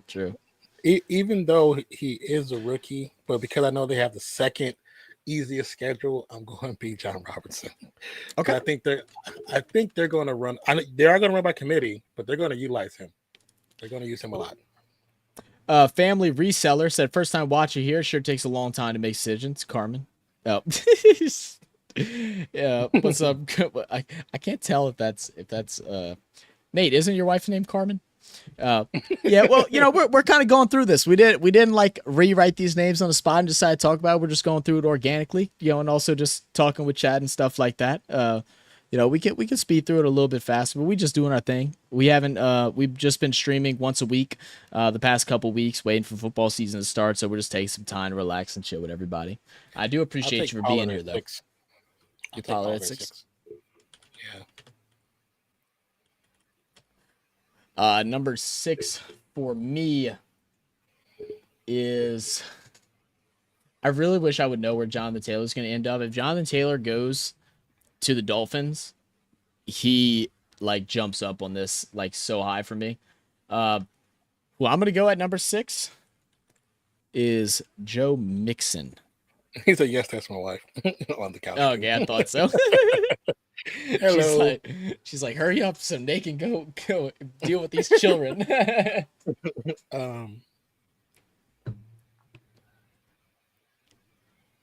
You know what? I do like Mixon. Mixon did me great until he got injured the entire season. Actually, put Mixon at 7 for me.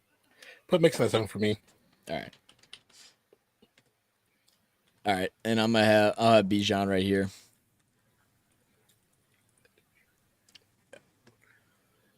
I'm gonna do Derrick Henry.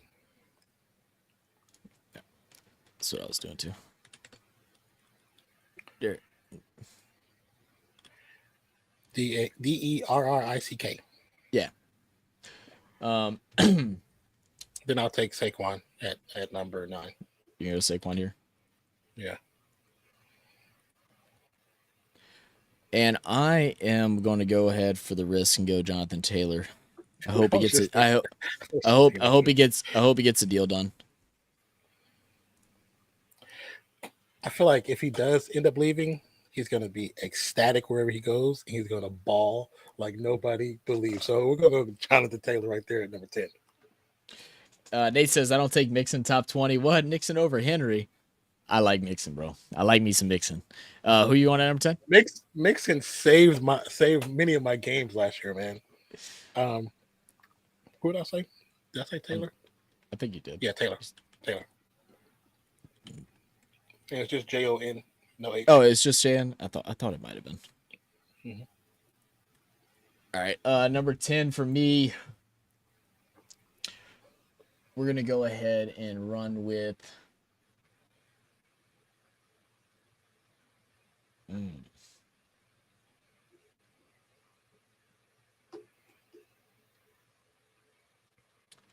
I'm going with J. Dobbins. Okay. I'm going J. Dobbins, and I'm following that up with I'm trying to make sure I didn't just obviously miss anyone because I'm trying to go a little bit faster, and I know my mind gets scrambled. But right after him, I'm going with Idion.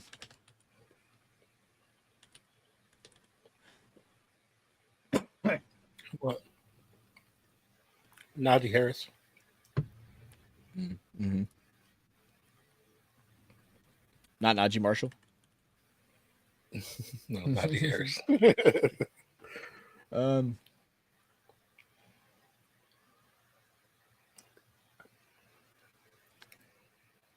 Let's see. I do like the Najee. Go ahead and put pick. Go ahead. Yeah.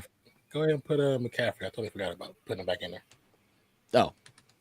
No. We both did McCaffrey at 1. Oh, that's right. Yeah. I was like, it's like, ain't no way I was letting you walk away without putting McCaffrey in. We just both had him at 1. Okay, so I'm deciding. I'm gonna go Josh Jacobs at 12.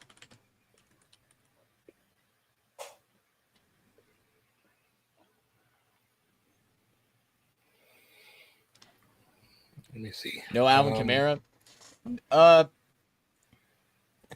Not Alvin Kamara, not top 40 is crazy. He's suspended for 3 games. Not top 40 is crazy. But I don't think he's top. I don't think he's top 10 anymore. I think he's top 20 now. A lot of people, actually, a lot of experts have him. I think like outside of top 30.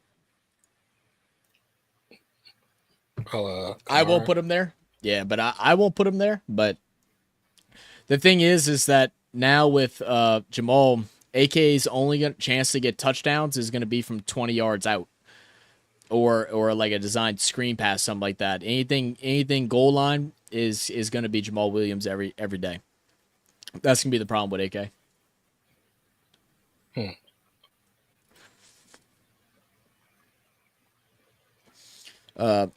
Did you say a name for 12 or not yet?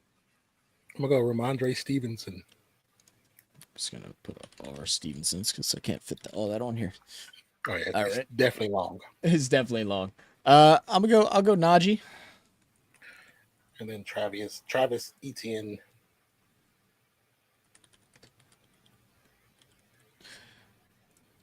14. I'm gonna go with another rookie. Jahmyr Gibbs. Oh, okay, yeah. Detroit. AK is number 24 in ADP. I'm letting someone else take him all day. Yeah, that's to say. Yeah. I thought like most things I saw he was like top 30, but I saw some even outside of the top 30. I personally have him like top 20. I'll probably have him somewhere around like 17 if I had to guess. NFL Fantasy got him at 26. Yeah. Excuse me. What was I looking at? Oh, hold on. I don't like Patriots running backs, so I'm never drafting a Patriots running back ever again unless it just falls to me and it just makes sense. That's why I'm not going Ramondre Stevenson. I just can't do it, man. I know he did, but it's like he's one game he does great, next game he gets 5. And so it's like it's just a constant alternating pattern with that's the problem with Patriots running backs. Like if I have him on my flex, like then yeah, cool. You know, but like I don't want him as my starter. I don't want him in my top 12. Go Dameon Pierce. Oh, I like that one. I really like that one.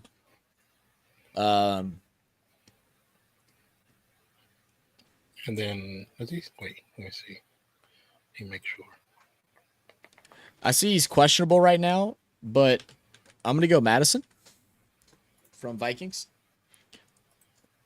I might have to do some more research on him. Like, just I don't even know who their backup is over there right now, but I know that Minnesota does run the ball when they get inside the 10, and he's always been a guy that's gotten touchdowns, so I'm not mad at that at all. I'm curious to see how things are going to work out with Breece Hall and Dalvin Cook. Yeah, I was wondering the same thing. I was trying to think about Jets running backs and like who's going to get the favor. I mean, I think it's just kind of a guessing game because Dalvin Cook just got there like not even a week ago. So like you don't even know how their running back split is going to be. And Breece Hall won't play in the Saturday's finale because I guess he's day-to-day for a knee injury. Yeah, but he did practice. I'll do Jahmyr Gibbs here. Yeah, that'd have been a good idea, Nate. It's the first time we've done this, so wasn't quite sure how we were going to go about doing it. All a learning process. You said Gibbs? Is that what you said? Yeah. Jahmyr Gibbs.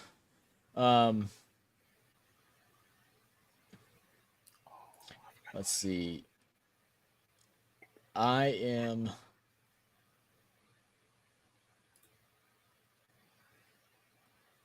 going to go DeAndre Swift.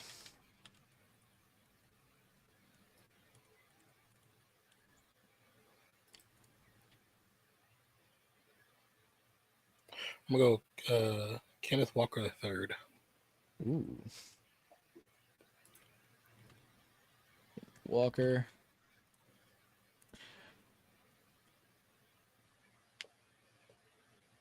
Now this is where I'm deciding between Pierce and AK, and I think I'm going to go Alvin Kamara here. I was thinking 17, and that's where I'm gonna go ahead and stick with him. You say you like Rashad White? The only thing, and that was like the other problem that I had with Bijan Robinson. The Saints run defense has gotten a lot better with Saunders there. I mean, now it's all down to health, but Carolina's run defense is really solid. I mean, they like Bijan at least has to go against 3 pretty decent run defenses. Rashad White, I mean, he only has 1, possibly 2. Carolina's going to be good. Saints, it just depends. I think they're going to be good, but I'm a Saints fan, so I don't know. But I also think they're going to be down. I also think they're going to be down a lot, so that's why I can't grab a running back from a team that's going to stink. Who you got at 17? I don't know. I'm gonna go ahead and put my 8th. It's gonna be Dameon Pierce. Okay.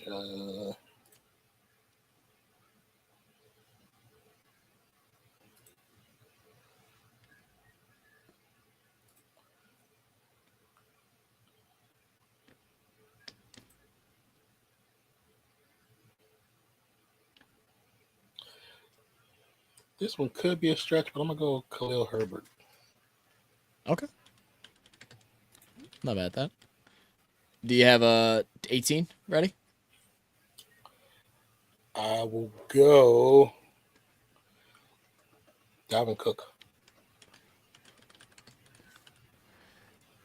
All right. I was deciding between Dalvin Cook and Breece Hall. I'm gonna go Breece Hall. You said I'm just gonna put his teammate right after him. Is that what you're gonna do? Okay. Well, I'll just keep it the same. Yeah. And I'm gonna put Dalvin Cook immediately after Breece Hall, and I'm gonna have to look it up. But I think one of them two have to go right there. It's just figuring it out who. Who you got at 20? I did do him already. Oh, you know what? Have I put? Scroll up real quick. Oh, I did. Okay, never mind.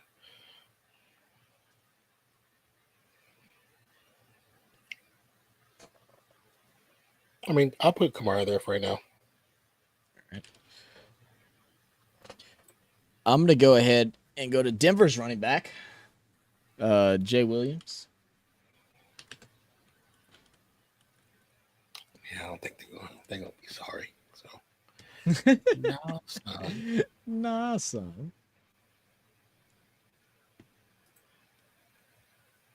They'll be throwing for their dear life.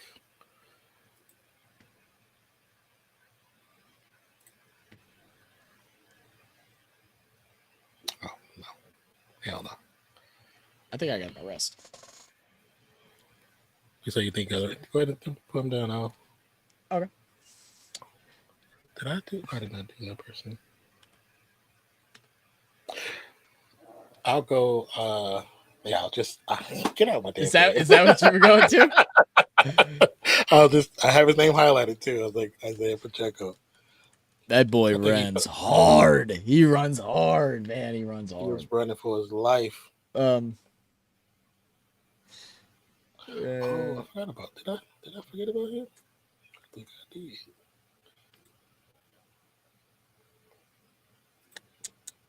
Yeah, I'm double back checking that who I forgot that. I mean, you still got Aaron Jones. Neither one of us has put him down yet. James Conner, Antonio Gibson for Wit. Go ahead. My 22 is Brian Robinson Jr. I think they're gonna rely heavy on him. You're in my head too, bro, because that is what I was contemplating. And since you said it, I'm gonna go ahead and put him there. But he was the guy that I was trying to decide, like, am I missing anybody outside of him? I know Antonio Gibson is supposed to be the starter, but I think Washington has always hinted how they want to use Antonio Gibson, but never used him the way that they said they will. They come out in camp, they're like, oh, they're going to use him in a lot of wide receiver packages. Never did. like it was like what the hell? Like, he had a great rookie year, good decent sophomore year, and then you just got away from it. And Brian Robinson, bro, I think that dude's the truth. I think he's the truth. Yeah, I actually like him, and I think with a rookie quarterback, they're going to utilize him. They're going to utilize him in the game quite a bit. Yeah, for sure.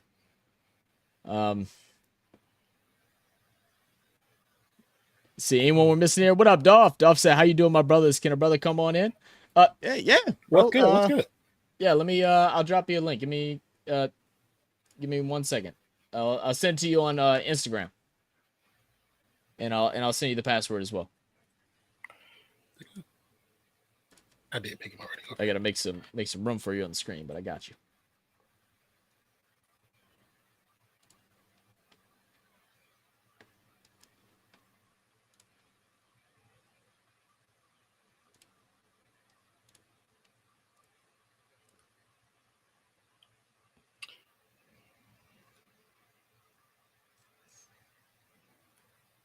Come on in. Have a seat. Relax. Kick your shoes off.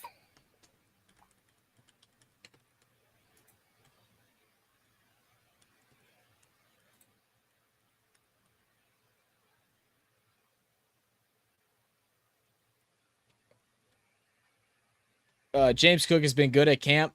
Chris, I was low key looking at James Cook too as I'm going through this. So this is my dilemma with 24.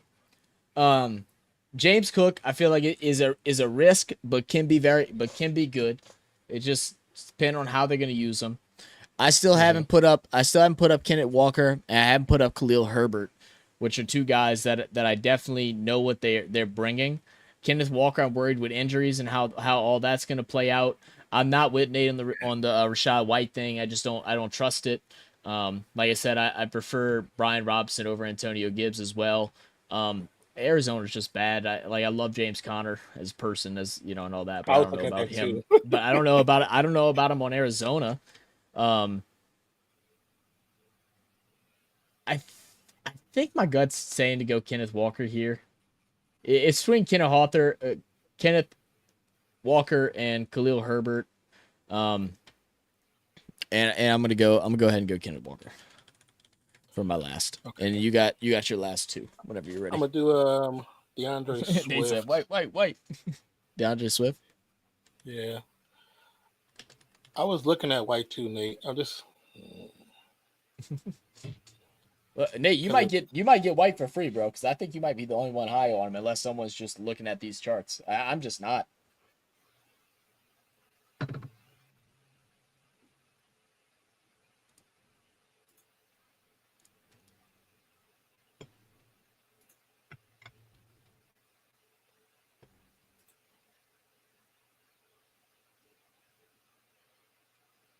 Oh, what's his injury? Who? Miles Sanders. Not sure. I was thinking about Miles Sanders too for a little bit. I actually thought he was an underrated running back last year. A lot of people talked down on him, but he was top 15, I think, by the time everything closed out. He had 1,300 yards, and I think he had 12 touchdowns. He had 12 touchdowns last year too. Yeah, 11 TDs. He ran for 1,269 yards. It wasn't like he had a breakout year, but he was very productive, and he's gonna be their number one. I'm not mad at that. That's what you're thinking. I'm gonna put Miles Sanders there. All right. I'll take him there. All right. So that's our list for the running backs. Once again, top 24. That's our starters. There will be a flex. So if you go and do a list on your own, if you're new and trying to figure out how to do it, I would set up a list for at least 36, if not a little bit more, because you got your bench spots. Next up, we'll go ahead and do tight ends. We're going to do just the top 12. I mean, is there anyone we can both agree on Travis Kelce, I'm assuming? Mm-hmm. Okay.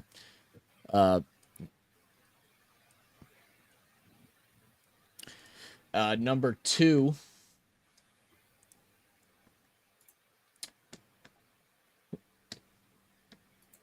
Number 2, they got listed as Mark Andrews, and tight ends. Everybody knows what they're gonna get. I feel like this is pretty simple. I mean, I'm cool with Mark Andrews at number 2. I could also see Kittle being there at number 2. They're both questionable right now. I don't know what the extent of their injury is. I mean, who do you like at number 2? I'll go with whatever you agree with. I was actually looking at Kittle, to be honest. George Kittle? I'm cool with George Kittle. Yeah. You want to put Mark Andrews right behind him? Or yeah, you think someone else? Trying to see what up, Dolph? Oh, Kittle's injury is a groin injury. Let me get you in here in just a second, baby. I mean, honestly. Yeah, we can hear you. it's a wild card, but I'm gonna go Darren Waller. You know what, dude? I'm not. I'm gonna go Darren Waller because I know New York likes their tight ends. What up, Nate? What up? Doing good, doing good. Man.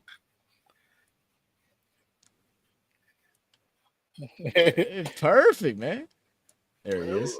All right, who drafting the better team so far, man? So we're just doing a so our actual fantasy draft is gonna be on Friday. Yeah. Okay.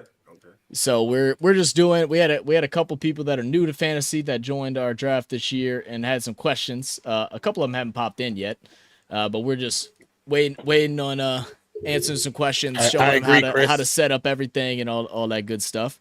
You do fantasy, Dolph? Nah, I ain't do it. I tried to do it last year. I couldn't keep up with it. It is a lot, bro. That means it is a lot. Join our second group, our second one. Yeah, when's the second one, man? When's the second one? The second one, I'll message you a link after this, man. We only have 3 people in there right now. We're trying to get at least 8. I have a couple people that I know can just come and do it, so we can do it. But yeah, bro, I'm telling you, it's pretty fun, man. We're all relaxed with it. We do a free one. We just have some fun. Just to make sure it happened, I'll do a second one. Just to make sure it happens. Is it punch by reception? Yeah. How's the scoring system? Yeah, we do. Goodness, I'm messing everything up. Yeah, we do PPR. PPR, so points per reception, and then we do. You get bonus if your receiver or running back runs over 100 yards or catches over 100 yards or receives over 100, 200 yards, whatever. You get little bonuses and stuff like that. You pick quarterback, 2 running backs, 2 wide receivers, tight end, flex, kicker, and defense. Nate name so damn long. Okay, so like I said, I would go Waller here. You want to go Waller here? All right, I'm not going to go Waller here. What you think? Who you think is going to be a surprise this year for tight end, Dolph? Jawan Johnson. Hey, I already knew it was coming, man. I already knew it was coming. People are going to be sleeping on Jawan Johnson. I was hesitant. Like him a lot. I was hesitant putting him on this list because I don't want anybody else trying to steal him from me. Because I'm high on that man. Cole likes his tight ends, man. He does. Hey, but look, real talk. If you have Waller, I mean Waller would be a good pick because there's talk about how they're going to evolve him more into the offense this season. I was listening to John's podcast today, and they were speaking about that. Yeah, I've seen a couple things where him and Daniel Jones have already had a pretty good connection so far throughout camp and stuff like that, and he's looking healthy, which we haven't seen that in a while. Seems like he's happy where he's at, which has been a little while. I know he's been having some issues with your Raiders, which I never understood. He got the ball anytime he asked for it, but some of the stuff was off the field too. Like his wedding got leaked, so reporters were there. Because of McDaniels. McDaniels told somebody about it and wasn't supposed to. It's about, and then some stuff he said about his wife. Like it's extra stuff. It's not just football. It's not just football. Hold on. So McDaniels said something about Waller's wife? McDaniels he was just talking out of his neck. So just inappropriate stuff, trying to be funny. That's crazy. That's crazy. But bro, it's like You come into a new coaching situation, bro, and you just think you buddy with everybody. Like this, a lot of these players look at this like a job, bro. You're just a manager. Like you're not. We aren't your best friend. Like you can't be fucking messing with me like that. That's crazy. Does he get another head coaching job if he fails here? I mean, yes. Yeah. You think he'll get another opportunity somewhere? Yes. It's the NFL. We know what's going to happen. Yeah. Yes. I mean, they're still going to give him the. With that being said, what's your confidence level in him? I'm a 50-50 right now. Him. He was never my pick from to begin with.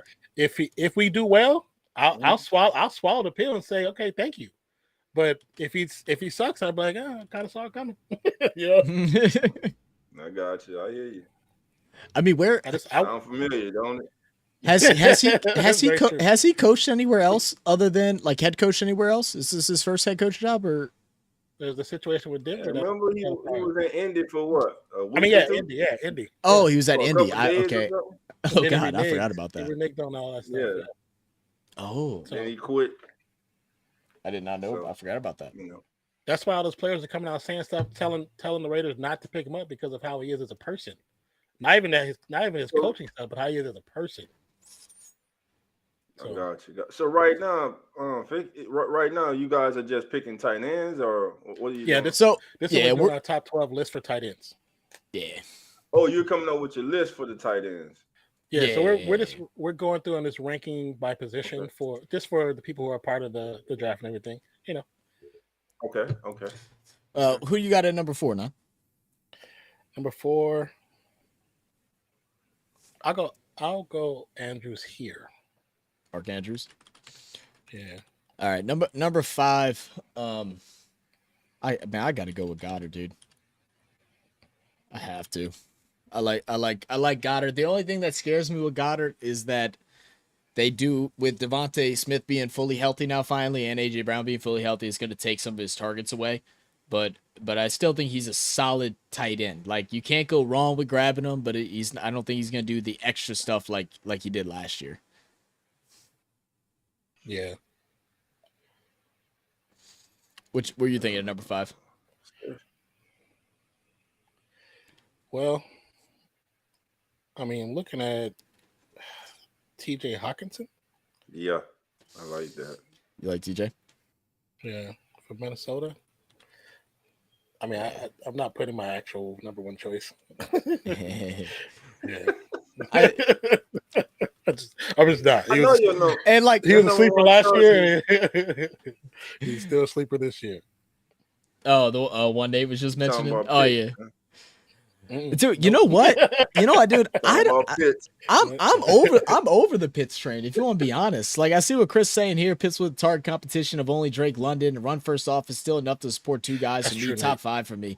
And I get that, but like, I don't know. Like, it still just feels like he has all this athletic ability for nothing. And who's throwing him the ball? Like, I just don't trust Pitts, man. What's your thoughts on Pitts, Dolph? I trust him, man. I think the better quarterback is playing this year for him. And I think Desmond Ritter's gonna give him the ball. Yeah. Especially the play action game is gonna be so strong with the strong running game they have, man. Yeah, they got 3-headed monster, man. Yeah. And it always feels like play action goes to tight ends too. And especially Ritter, who until he gets comfortable throwing the deep one to London or whatnot, a lot of that is gonna be Pitts, you would assume. Right. Nate said, "Problem is who is throwing the ball in Atlanta." One-on-one. It will be a lot of one-on-ones. Yeah, I mean they're gonna stack the box on him. They're not gonna worry. They're gonna allow him to slip through, and then he's gonna have a linebacker get on him. But he's more athletic than any linebacker that he's gonna go against for the most part. Right. He's just a glorified wide receiver. And then you also got to look at last year they had Mariota, and Ritter's a better passer than Mariota. Hell, I think he's a better quarterback than Mariota. Yeah, personally. I'm interested to see what his second year is going to be like, when he was coming out.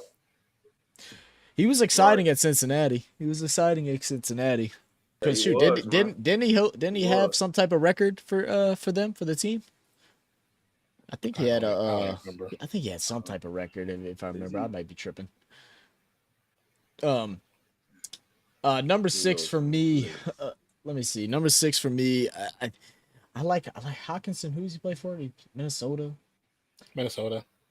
I'm honestly just debating between Hawkinson, Pitts, and then the one that Nate's gonna call me a homer for, which is Juwan Johnson. I just really have Juwan high. Like I really do. I'm not saying he's gonna get like 10 targets a game or anything like that, but I think he's gonna get the targets that count in the red zone. Yeah. And if I can get a touchdown from a tight end, every other week or something like that, that's a win in fantasy football.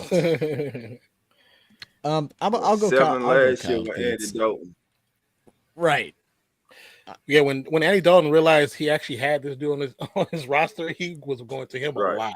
He got good hands, man, and he athletic, and he's fast. Right. He can play. Converted wide receiver. He can play, man. I'm telling you, he can play. That boy's nice. He's an ascending player, man. Oh, I agree 100%. He's an ascending player. You What's can go ahead the tight end for the Panthers? What's the tight end for the Panthers? Oh, that's a good question. It's Hurst? Hold on, I'll tell you. I know it's familiar. It's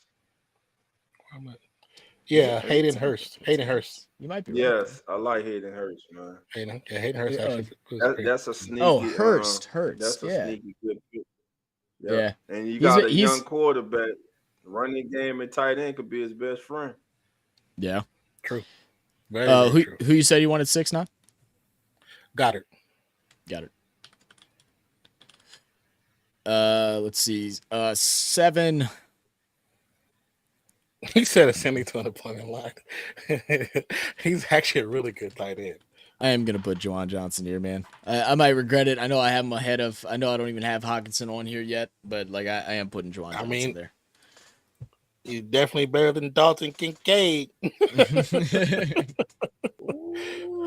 don't know, man. That was a draft crush right there, man.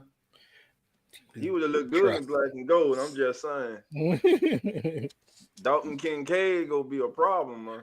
Oh yeah. Let's see.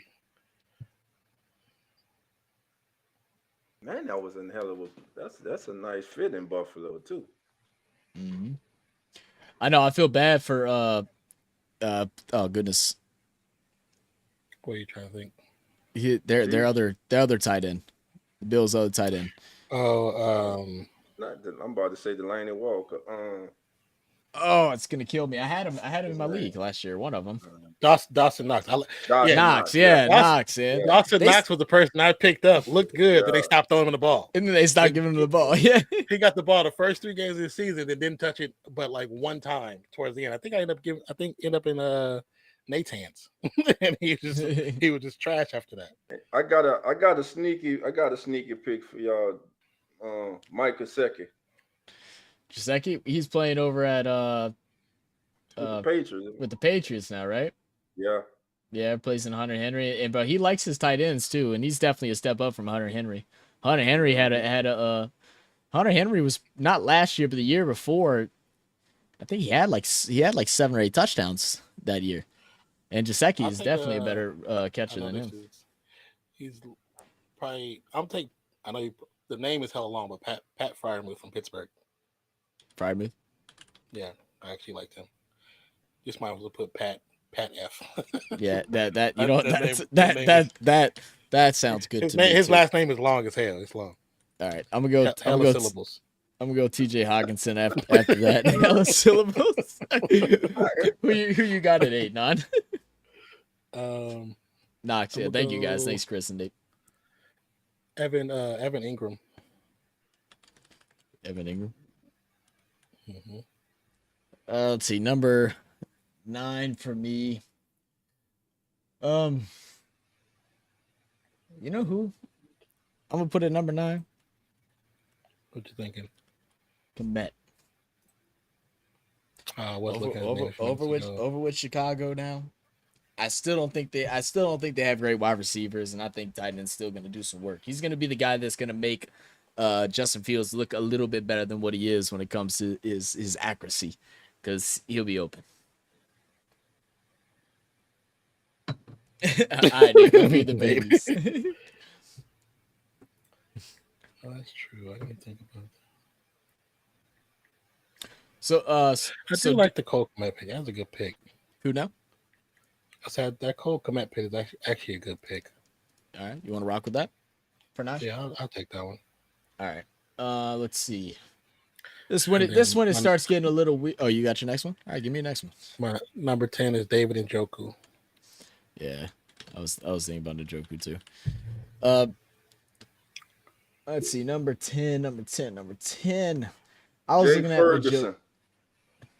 at for Dallas, right? Yes. ascending. I'm telling you, Jake Ferguson.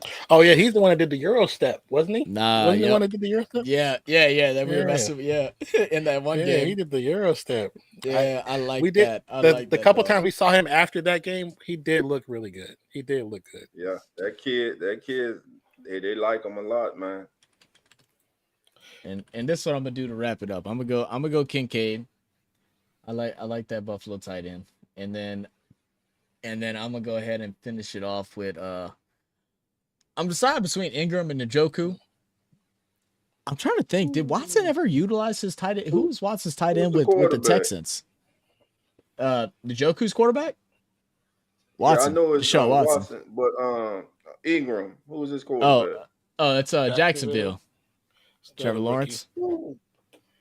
Oh, that's hard. I mean, that's what I'm saying. I'm between them two, man. I really like Njoku last year, but like, I'm gonna go Evan Ingram, but this could switch whenever it comes to draft. But I do kind of like this list. What you got for your 11 and 12? Man? I mean, Njoku, that's like, I love that dude. He was fire. Oh yeah, he held it down for you. Hell yeah, he came out of nowhere. He was beasting. I was like, damn, he should be just a receiver. Just keep him on the field all the time.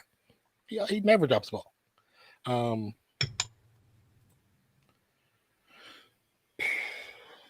Go across. I do Kincaid across. Let's see, who am I?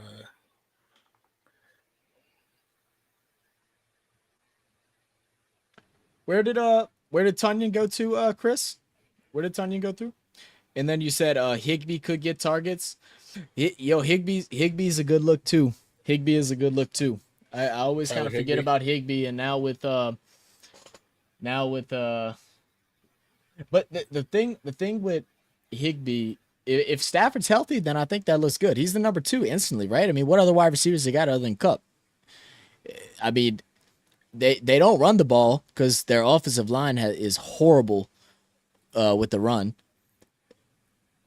Like, they have Akers ranked, I think, in the top 10 whenever we were looking at our top 15 earlier, and I wouldn't pick Akers to say, like, for nothing with how poor that offensive line is. Oh, he's with the Saints? Okay. Who's with the Saints? Adam Troutman. No, he's with the Broncos. I said he was with the Saints. Oh, yeah, he was, yeah. Good now...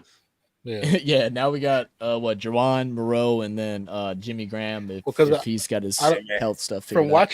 From watching all of Denver's games last year, if they don't utilize that Greg Dulcich guy, they will be sorely misusing him. He's so good. Who's that? He was injured for Greg Dulcich, the young buck. I remember Dulcich. Yeah. Remember, he was injured for the beginning of the season, but when he came in, he was always open. He ran great routes. He never dropped the ball. He always gave him a target to throw to, but he never threw it to him. And when he threw it to him, that dude tried to score. I've seen him run through like 5 or 6 people every time. Yeah, but now he's going to be the second to Troutman, and they're not going to utilize him. They're gonna make him a blocking tight end. That's terrible. They say stop picking them Aints players, guys. You funny. You funny. Oh, I'll take Pitts at the end right there. Oh yeah. You don't need to call Pitts on your thing yet. Yeah, you got to get Pitts in there somewhere. All right, cool. That's top 12. I mean, the thing with tight ends, people that are new with fantasy, it's like if you can't get like one of your top 5 guys, just hold off and just grab somebody. Get somebody decent, but wait till you later rounds and just let it fall. Once you get everything else kind of organized, then you go ahead and deal with it. Even though we do have PPR, tight ends can play a role in some instances, but not always. But you definitely don't want a dud. I think last thing we'll talk about is defense, and then for this, and then we're gonna talk about some sleepers, and then that's what we'll get some opinions from Dolph. I know Dolph does his homework, man. He dude knows football like nobody else. Defenses this year. Number 1 set is San Fran, and I think that's a good shout. Their division's weak. Other than Seattle, I don't think they're really gonna have to worry about much. I mean, if Les Stafford pulls another miracle with the Rams, which I just don't see happening again, I think San Fran is gonna get picks. They're gonna get fumbles. They're gonna get sacks. The scores typically stay low. What do you think about that? I mean, even I know in their division, yeah, but overall, you still think they're better than Dallas and Philly. Even though I think Dallas has very stout defense, and I think Philly's Dallas defense, they picked some good pieces up in the draft too. I think Dallas is going to have the most amount of interceptions. Like they'll probably have the most turnovers. They'll be close. I just think that Dallas will have games where they're going to allow scores to happen because they are so active on trying to, turn the ball over that they allow some things to slide at moments. I think San Fran is just your like comfortable pick where you know what you're going to get week in and week out. What do you think about defenses, Dolph? Like who you think is like a number one defense in the league right now, or to come in this year? Frisco. I'm agreeing with that one. Philly. I'm good with that. Though they're trying to find them a cover safety and linebacker help. But that front, man, and It's scary, and man. the kid they drafted from Georgia this year, he's tearing camp up, man. He's gonna be a problem. Coach Buffalo, them was problem last year wasn't their defense, it was their offense. True. Yep. Miami's got a good defense. I kind of will have personally. I think I will have Denver's defense ranked a little higher than the Dolphins. Yeah, that's what I was That's thinking just me too. personally. But do you think the strength of schedule plays a part in that too, though? In the current rankings, yeah. Well, I think that's why you could put Broncos ahead of it. I mean, other than Chiefs, I don't know, man. I mean, well, that's what I'm saying. If you go on strength of schedule, I can see why the Niners up there because they got the fourth easiest schedule, so they're gonna roll through a couple of teams. Yeah, but I guarantee you, there's gonna be a lot of games the Niners offense won't have to do anything. Yeah, I'm just going off for just the pure talent of the defense from the last couple of years. Looking at 49ers, Phillies loaded. 49ers, if they healthy, man, and Fred Warner, man, listen, that's might be the best linebacker in the NFL right now. And then Hufanga, I think is gonna have another good year this year too. Hufanga is actually Mozzie, who pops in your channel every once in a while. Mozzie TZ, yeah. That's Mozzie's cousin. Is Hufanga. Oh, okay. Yeah. Okay. I like Niners at 1. With defense, I'm not mad with Eagles. I'm not mad with Eagles at second, but I could also put Cowboys at second, just as fantasy wise. I think they'll give up some points sometimes, but I think they're going to make up for it with turnovers. What do you think at number 2, Nan? Number 2, I'm thinking Philly or Dallas. To be honest with you, we'll go Eagles, and then we'll go Cowboys to follow it. For number 4, they got listed Ravens, Bills, Miami, Saints, Broncos. But what? I haven't paid attention to Ravens defense so long, man. Patriots rank so high on defense. Where you have them ranked at?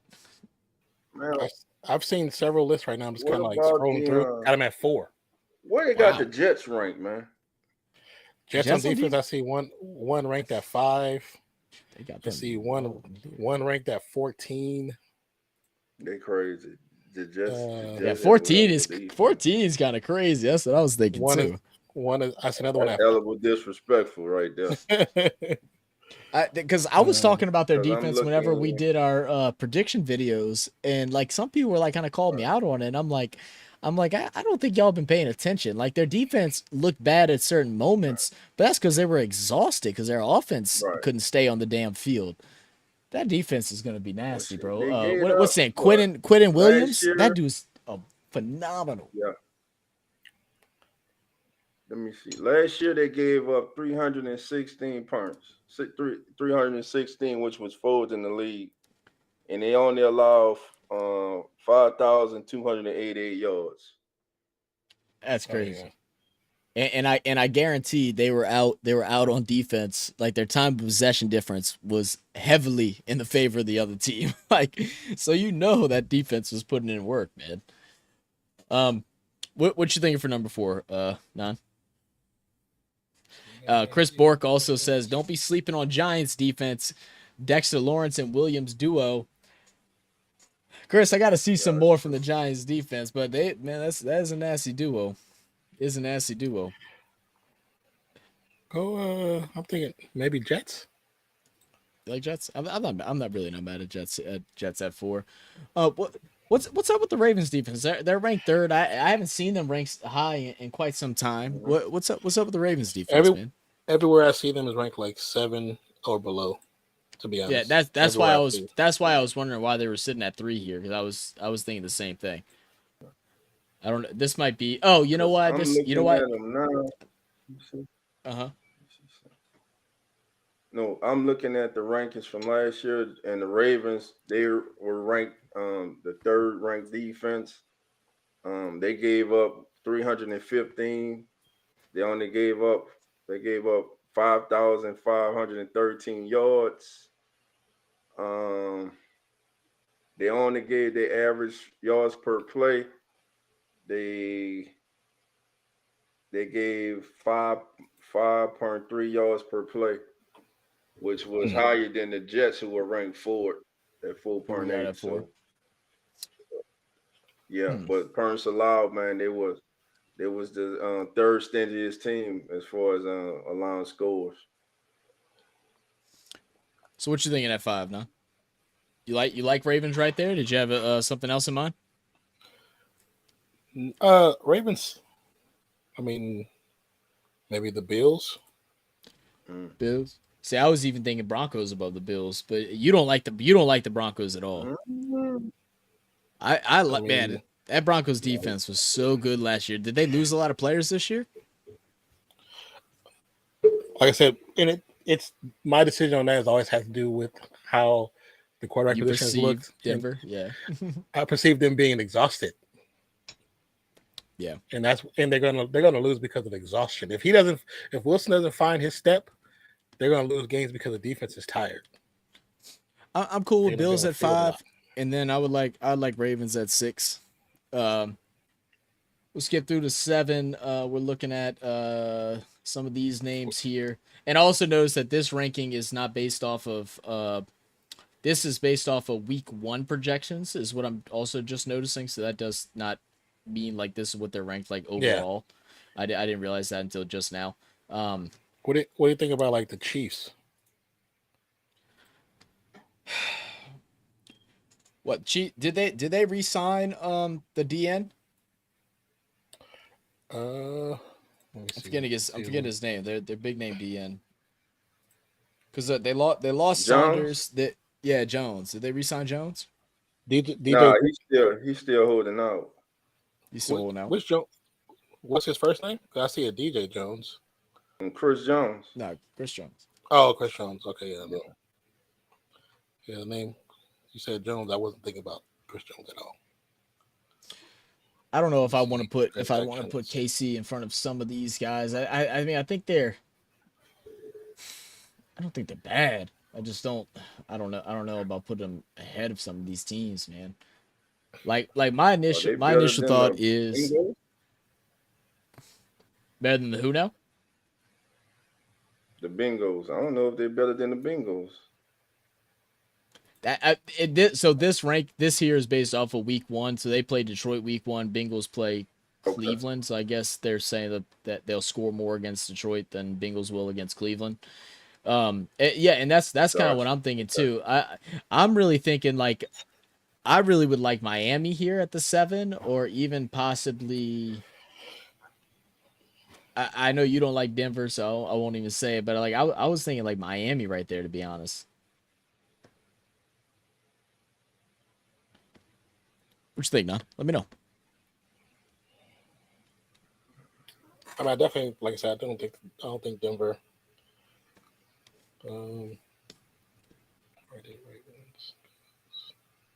You said Dolphins? Is that what you said? Mm-hmm. I mean, I think I could be okay with Dolphins. That's not as the option. We'll put Dolphins there. Who are you looking at behind the Dolphins? You just said a name that you liked a second ago. Was it the? I was saying I said the Chiefs. Chiefs. Or You think or you even the think Chiefs? Saints. You think Saints? I just worry about our health, man. That's why I feel like it's risky. I like the Saints too. I mean, what? How do you think the Saints are going to perform this year? I mean, we came off our worst rushing defense in what a half a decade.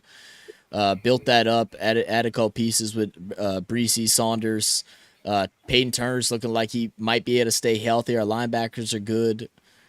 What do you think of the Saints stuff? As like a neutral perspective, because I know what I want to say, but I'm trying to stay neutral. It's hard. Yeah. Man, show me. I mean, listen, That's how I feel we too. jump right into the frying pan week 1, man. We got Derrick Henry week 1, man. Yeah, Oh, And that's true. Now, we're gonna see exactly what we're a made of in healthy, week 1. fresh, exactly, a healthy, fresh, not and injured, angry. and angry, ready to Yeah, make a statement. Derrick Henry, you got not the, a and pissed then off on Derrick top of Henry. that, his protege, Ty J. Spears, who's Love been Ty turning it J, up man. this preseason for him. My So my buddy yeah, my buddy worked with probably happy Ty for that J kid, leading up to the draft. He worked with him over in Metairie at his Okay, clinic that he works at, and okay. he said I didn't think a person could be that strong. He said he's not like massive, but he's like the dude is so strong. He's so explosive, and he's looked good in preseason too. Like I'm glad Man, I like the Kendra Miller pick and stuff like that. But man, I was so hoping we were gonna get Ty J, bro. I think he just has man, I so was much staying on potential, the table, man. man. I'm not going. I was disappointed when they first Yeah, picked Kendra Miller because we could have had same, Ty J. same. What do you think about the Patriots? They seem to be ranked pretty high. Bill. They're ranked pretty high in a lot of different rankings. I see one they think they're gonna be top 4. If So, you're talking about specifically fantasy rankings, Yeah. yeah, yeah. So fantasy rankings is you get points for not allowing them to score, X amount of points, not allowing them to get X amount of yards, and then you get points for like sacks, interceptions, fumbles, fumble recovery. And special teams. And special teams too. We've kind of been like just ignoring that. Kick return for touchdowns, punt returns for touchdowns also right? play a big part. And I might even go Patriots there, to be honest with you. I'm not mad at it. I'm not mad at it. And that who's and then at 9, I kind of want to go Chiefs just because I was gonna say Chiefs, yeah. they got so many skilled athletic players on that team, man. So many skilled athletic players on that team. Slim said he said Patriots are mid. Slim ain't messing with the Patriots. Slim, who we got Oh, Slim. we got 3 spots left. Slim and Chris, give me your top 3 that's remaining that y'all like. Give us y'all's top 3. Go ahead and write those up. Now, Dolph, we're waiting for them to let us know what their remaining top 3 is. So I guess they're 10 to 12 that we have. I don't know if you were able to see the message, Don, but Dolph has started up a brand new podcast that will be coming out fairly soon. You want to tell the world a little bit about that? Or the world, the 5 viewers we have? Yeah, man. Yeah, proud to announce our newest podcast, man. It's called As the NFL Turns. It's gonna cover the entire NFL, man. It's not just gonna be about the Raiders and the Saints. It's gonna be about the entire NFL. We're gonna come on every Sunday morning, 10 o'clock Central, 2 hours before kickoff. We're gonna give you the latest injury reports, who's active, who's not active. Gonna open up the lines. Want everybody to call in and get your pregame thoughts about how you're feeling about your team's chances that day. What are you looking for? And listen, we gonna grow it. We're gonna have a lot of things going on as the season goes on. Between myself and my co-hosts. Hopefully these will be 2 of the gentlemen. Yes, We sir. go have a pick'em contest for the year, and at the end of the year, whoever wins, we'll come up with some kind of award, and we'll let that person have the bragging rights, for the whole season until next season. So But the most important thing is that everybody calling in, letting us know, man, what you feel, what you thinking, man. Hell, we want to know what you got on the grill, your what you tailgate, your pregame meals, hell everything. yeah, hell yeah. And we gonna have some fun, man. We gonna have some fun. See what is it around as the NFL turns? Yes, as the NFL turns, we got so listen, y'all go over there, y'all go join. It's official YouTube channel as the NFL turns, man. Post the link in the chat. Some of the Yeah, that's what videos I'm doing over there, right now. man. Just to let everybody know, hey, we live, baby. We it's up and running. It's up and running. So as soon as you sent the message, I went and checked over there. I was like, oh yeah, he went and posted a couple videos up already today. Dolph already, like you said, he's going to cover a bunch of different teams and everything. It's not just going to be about the Saints, which what he does on his Keeping It Real Who Dat podcast. Are you still continuing that as well? I would hope so. Oh yeah. Okay. Oh yeah. That's home. Okay. I had to double check. This is an extension. Yeah. Okay. Yeah. It's an extension of. Basically, it was a segment that I was doing, and I got some feedback from a couple of family members, and I just decided, hey man, and I want to expand. I want everybody to, like I say, when we come on in, that's what we mean. Come on in, and oh yeah, most definitely. Just grow the family, man. Well, and the biggest thing that a lot of people look for is because there's so many individual channels right now, like for individual teams and stuff like that. You find the host that you like and the community that you like and join. Right. But whenever, if you're just a sports fan, if you're a football fan, a fan of the NFL, to be up to date on the injury reports, the news coming out of different camps, any big breaking news, possible trades, predictions for games and different things like that. It's just so huge. And I mean, I think we all know, like you said, I think that 10 p.m. start 2 hours before the first game on Sunday is perfect, because that's right once we're getting up. We're cracking open, maybe cracking open with beer if you enjoy a little brew on your Sunday mornings. Right. Getting the cold started. Yeah, getting the cold warmed up, putting out the plates, doing your last little tidying up. You can go ahead and turn the As the NFL Turns podcast on your radio, on your TV, wherever it may be, and just listen in for all the updates. Who wants to listen to those scrubs on ESPN anymore, man? Because I tell you what, I get sick and tired of listening to them sometimes. Bruh. We'd rather listen to you calling about your team. Well, exactly, man. That's like when me and Zach started this. We that's why we chose not to do any specific team, because we want people from all stadiums to come visit this one. You know what I'm saying? Right. I love it, man. It's about sports, man. It's about the fan, not just the team. It's about the fan. So exactly. I mean, the first thing we noticed is that, as both Saints and Raiders fans, is that the big time stations and stuff like that all have narratives to sell. And that's what's been the biggest thing, because now sports isn't sports anymore. It's entertainment. They want to get the biggest scoop, and they want to scope out these people's livelihoods and stuff like that, and not just talk football anymore. They want to create a narrative around a team or a player or something like that, and then try to call them out in that manner. And they really don't know the facts behind it, just like how we don't. And that's why bringing in people from different teams, followers different teams, can let us know the inside scoop of what's actually going on during practices and training camp, what they actually see as potential for players that we might have overlooked. There's a lot of players out in the league, and as we know, everybody that's in the NFL deserves to be in the NFL for the most part. So they just got to break out, and they can sneak up on us out of nowhere, and we won't even know it. So it's definitely been a great thing. Slim said, just subscribe to it. Much love, Slim. My brother, he did it again. Yes, sir. My brother. What up, Slim? 504.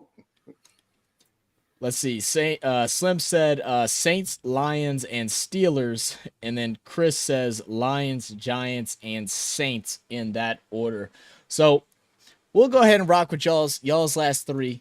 But we'll go ahead and we'll switch out the Steelers and throw the Giants in there for Chris Chris said Giants got some hidden. Chris is a Giants fan. He said he's been a fan. He said he started watching football since OBJ got there, so that's made you a Giants fan.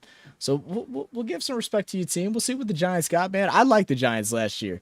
The one thing that shocked me the most about the Giants last year was that Daniel Jones finally looked like not like a superstar or nothing like that. Like I saw some report yesterday that said that he has tendencies like Patrick Mahomes, and I was like, are y'all on drugs?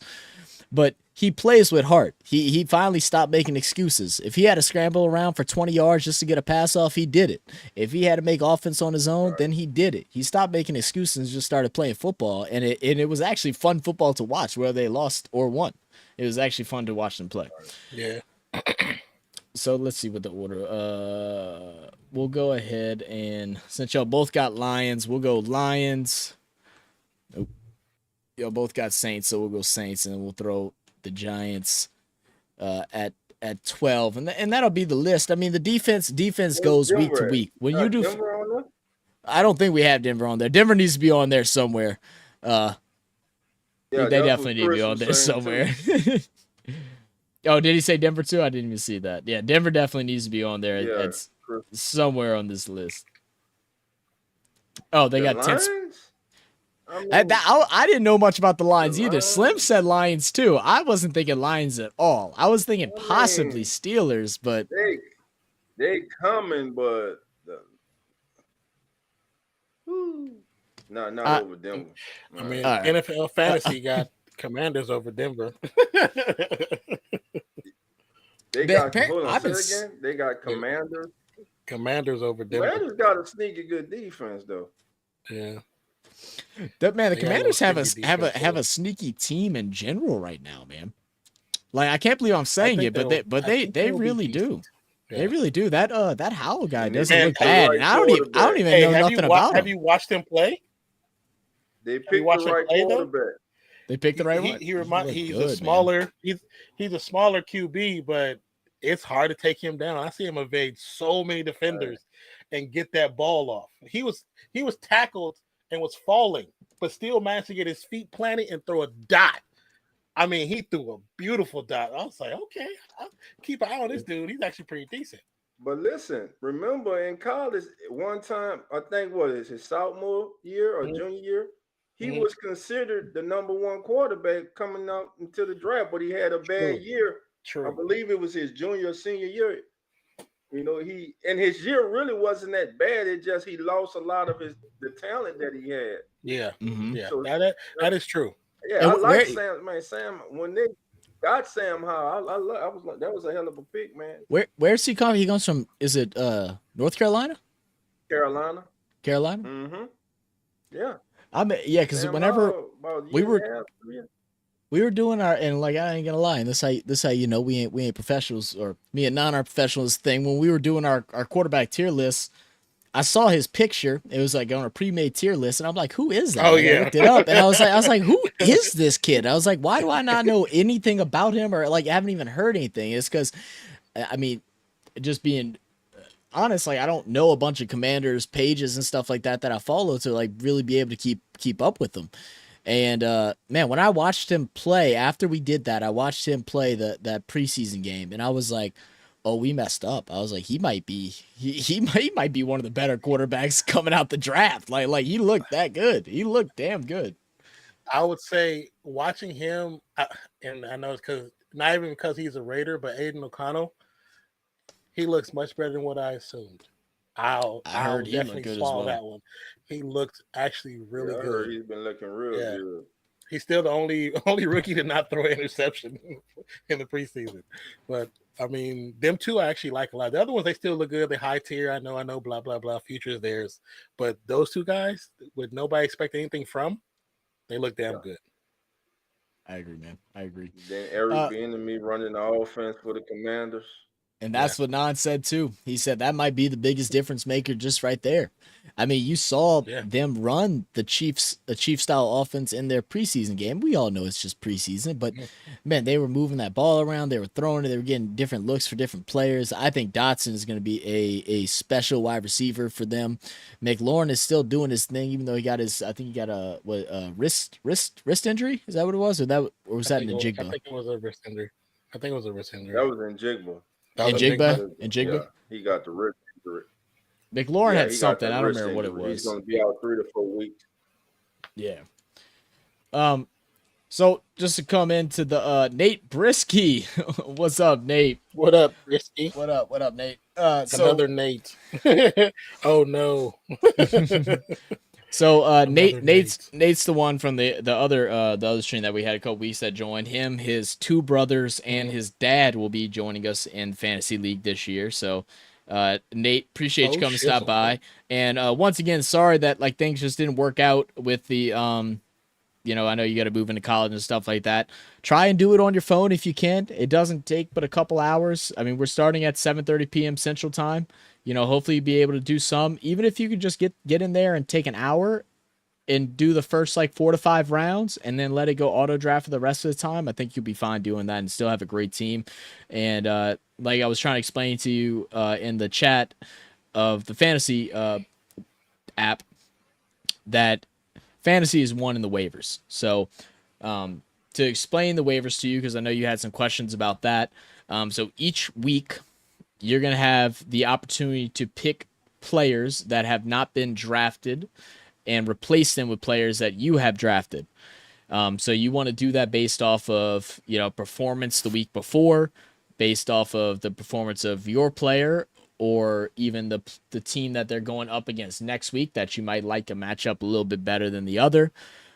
Injuries, different things like that. A lot of those things are going to happen throughout the whole year of fantasy football, and then you got to try and make a decision on what you want to do.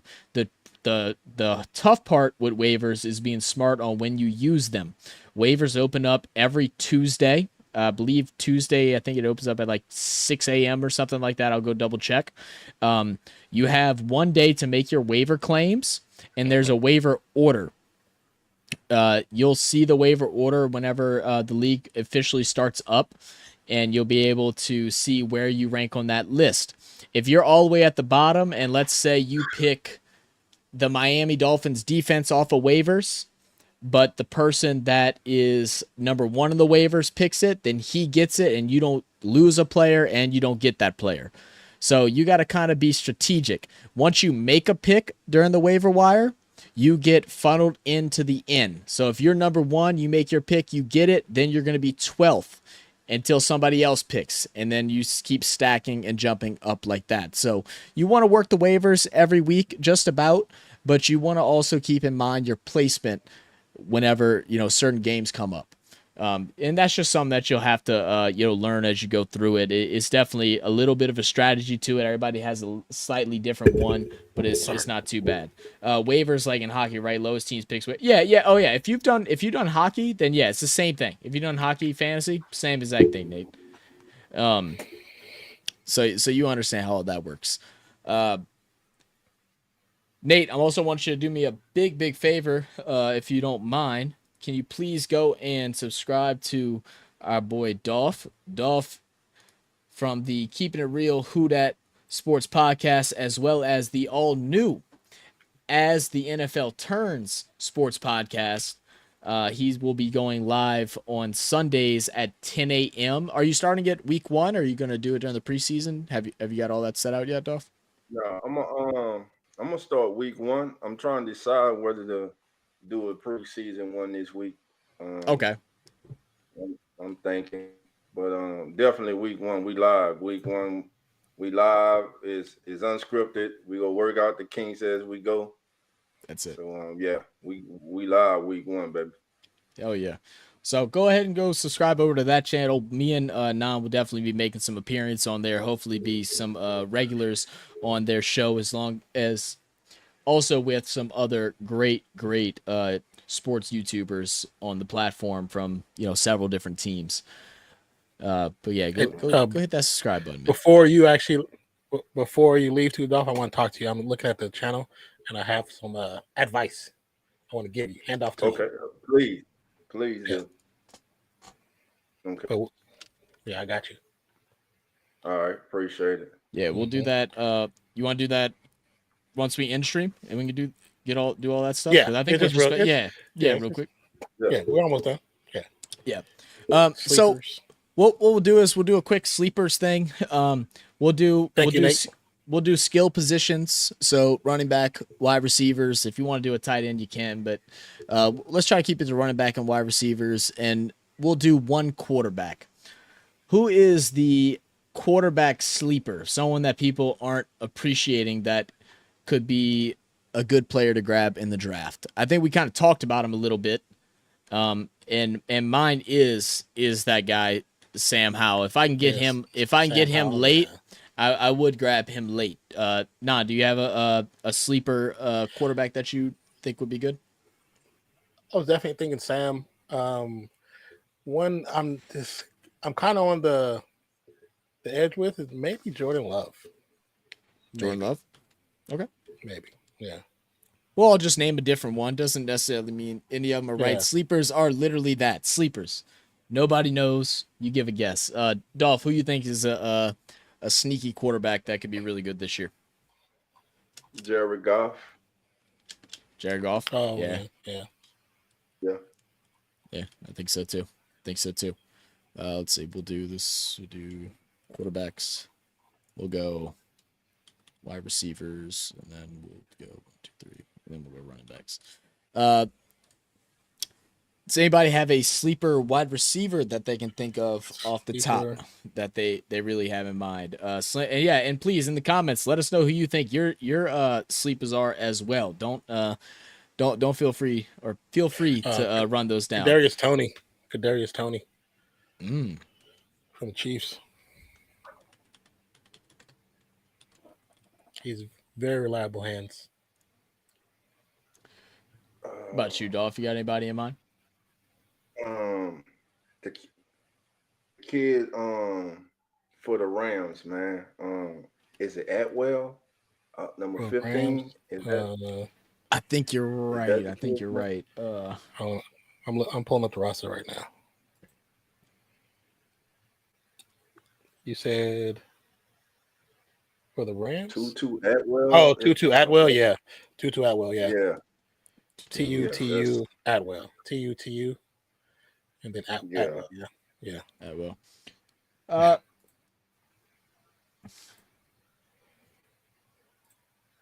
And I'll say one person for me that I think that could be at least a nice little touchdown target every now and then. He's deep in the depth chart. I'm not even 100% on it, but I really think that he can continue to do great things over in Atlanta. I just saw his name and I messed up. The former Raiders wide receiver. Hollins. Mac. Oh yeah, Mac Hollins. Have you seen how much bigger he got? Yeah. I think he's gonna be a force to reckon with. I don't even know why they got rid of him. That was stupid. They let that go. I really like him. I think it's and there's always some other guys. I mean, like we're gonna finally get to see Mechie. There's some dudes that are like semi sleepers. Like I think Zay Flowers is gonna be really great. I think he's gonna take that number 1 spot in Baltimore like instantly. So it's gonna be fun to watch this year with the wide receivers. Jameson Williams.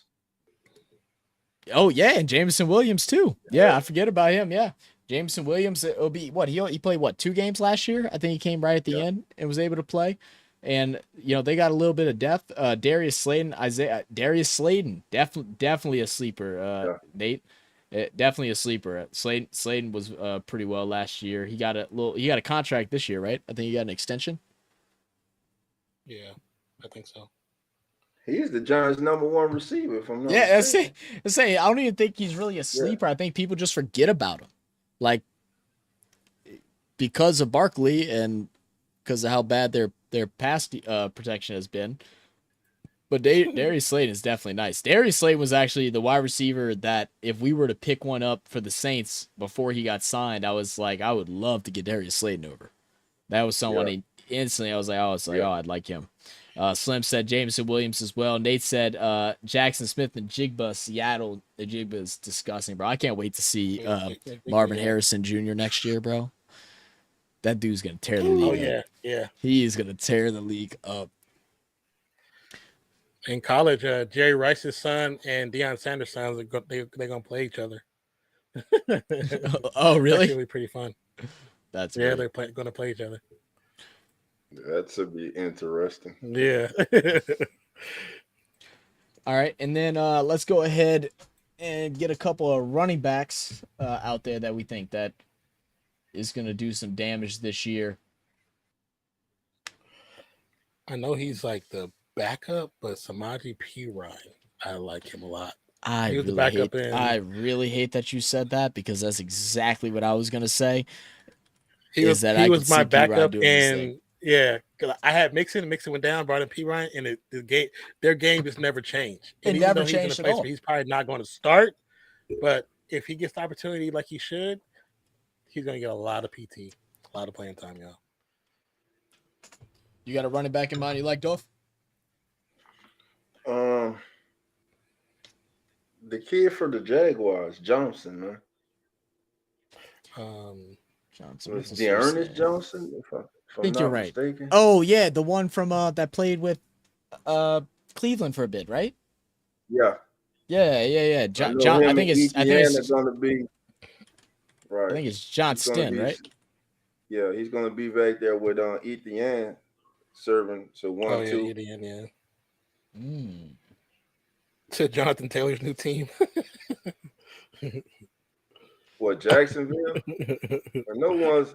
Y'all, do you guys think anyone's going to give up a first round pick? I think Miami should. Yeah. I think Miami should. The Dolphins? So they were looking at signing Dalvin Cook from what a couple of people had commented that are Dolphins fans on one of our videos. Said that when they met with Dalvin Cook right before, I think it might have been before training camp even started, they had a conversation, but they didn't want to spend the money on him, and they went and grabbed I think 2 offensive linemen. I can't remember what exact position, and then somebody on defense instead, and equaled up to the same amount of money. I think that if they go and grab a just solidified number 1 running back, that the Dolphins will be so scary, because whenever they played last year and Tua was out and they played more like a true football team and they combined the run and the throw together, it was just great to watch. I just don't think they trust Mostert or the other guys behind him. I'm forgetting his name right now. Enough to do that when they have 2 in, because they want to trust Tua throwing. I think if they have trust in both positions,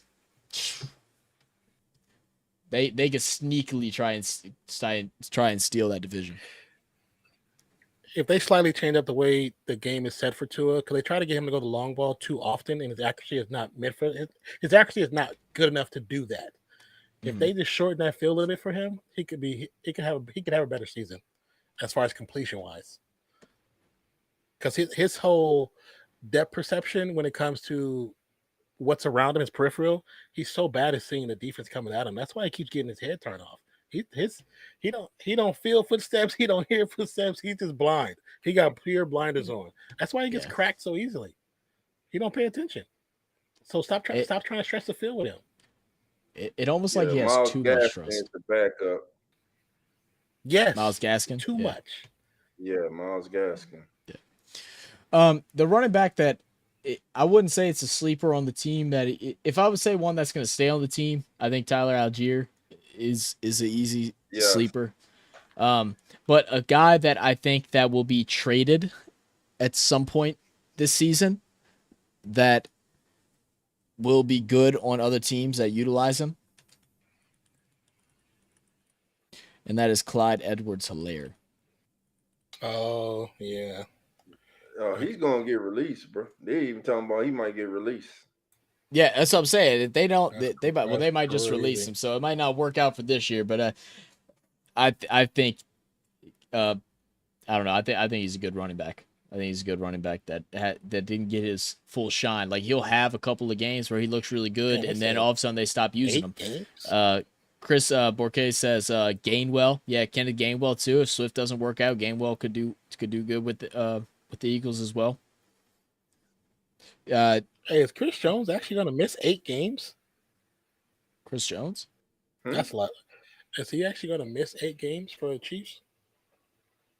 Is he injured? He just didn't sign. Or he just just hasn't signed on. He wasn't holding off a contract. Because I see this thing that said no Chris Jones for 8 games. I don't know what it is. I don't know if it's dealing with this holdout, but I don't know. I have to read. I'll read it and see what it says. Let's see. Chris said, I don't know how to pronounce that. I do like the Gainwell Akane? pick. The Gainwell pick is nice thing. Achane? Looking at Chris. Comment a little bit higher up. Oh, Kane. Kane? Who's he play for? Miami? Is Miami's backup? Is he a rookie? Yeah, he's a rookie. I thought from Texas A&M. Was old boy from the Niners. Yeah, he's like a third stringer. I think isn't it Elijah or something for Gaskins is a true backup for Miami. He's the second string right now.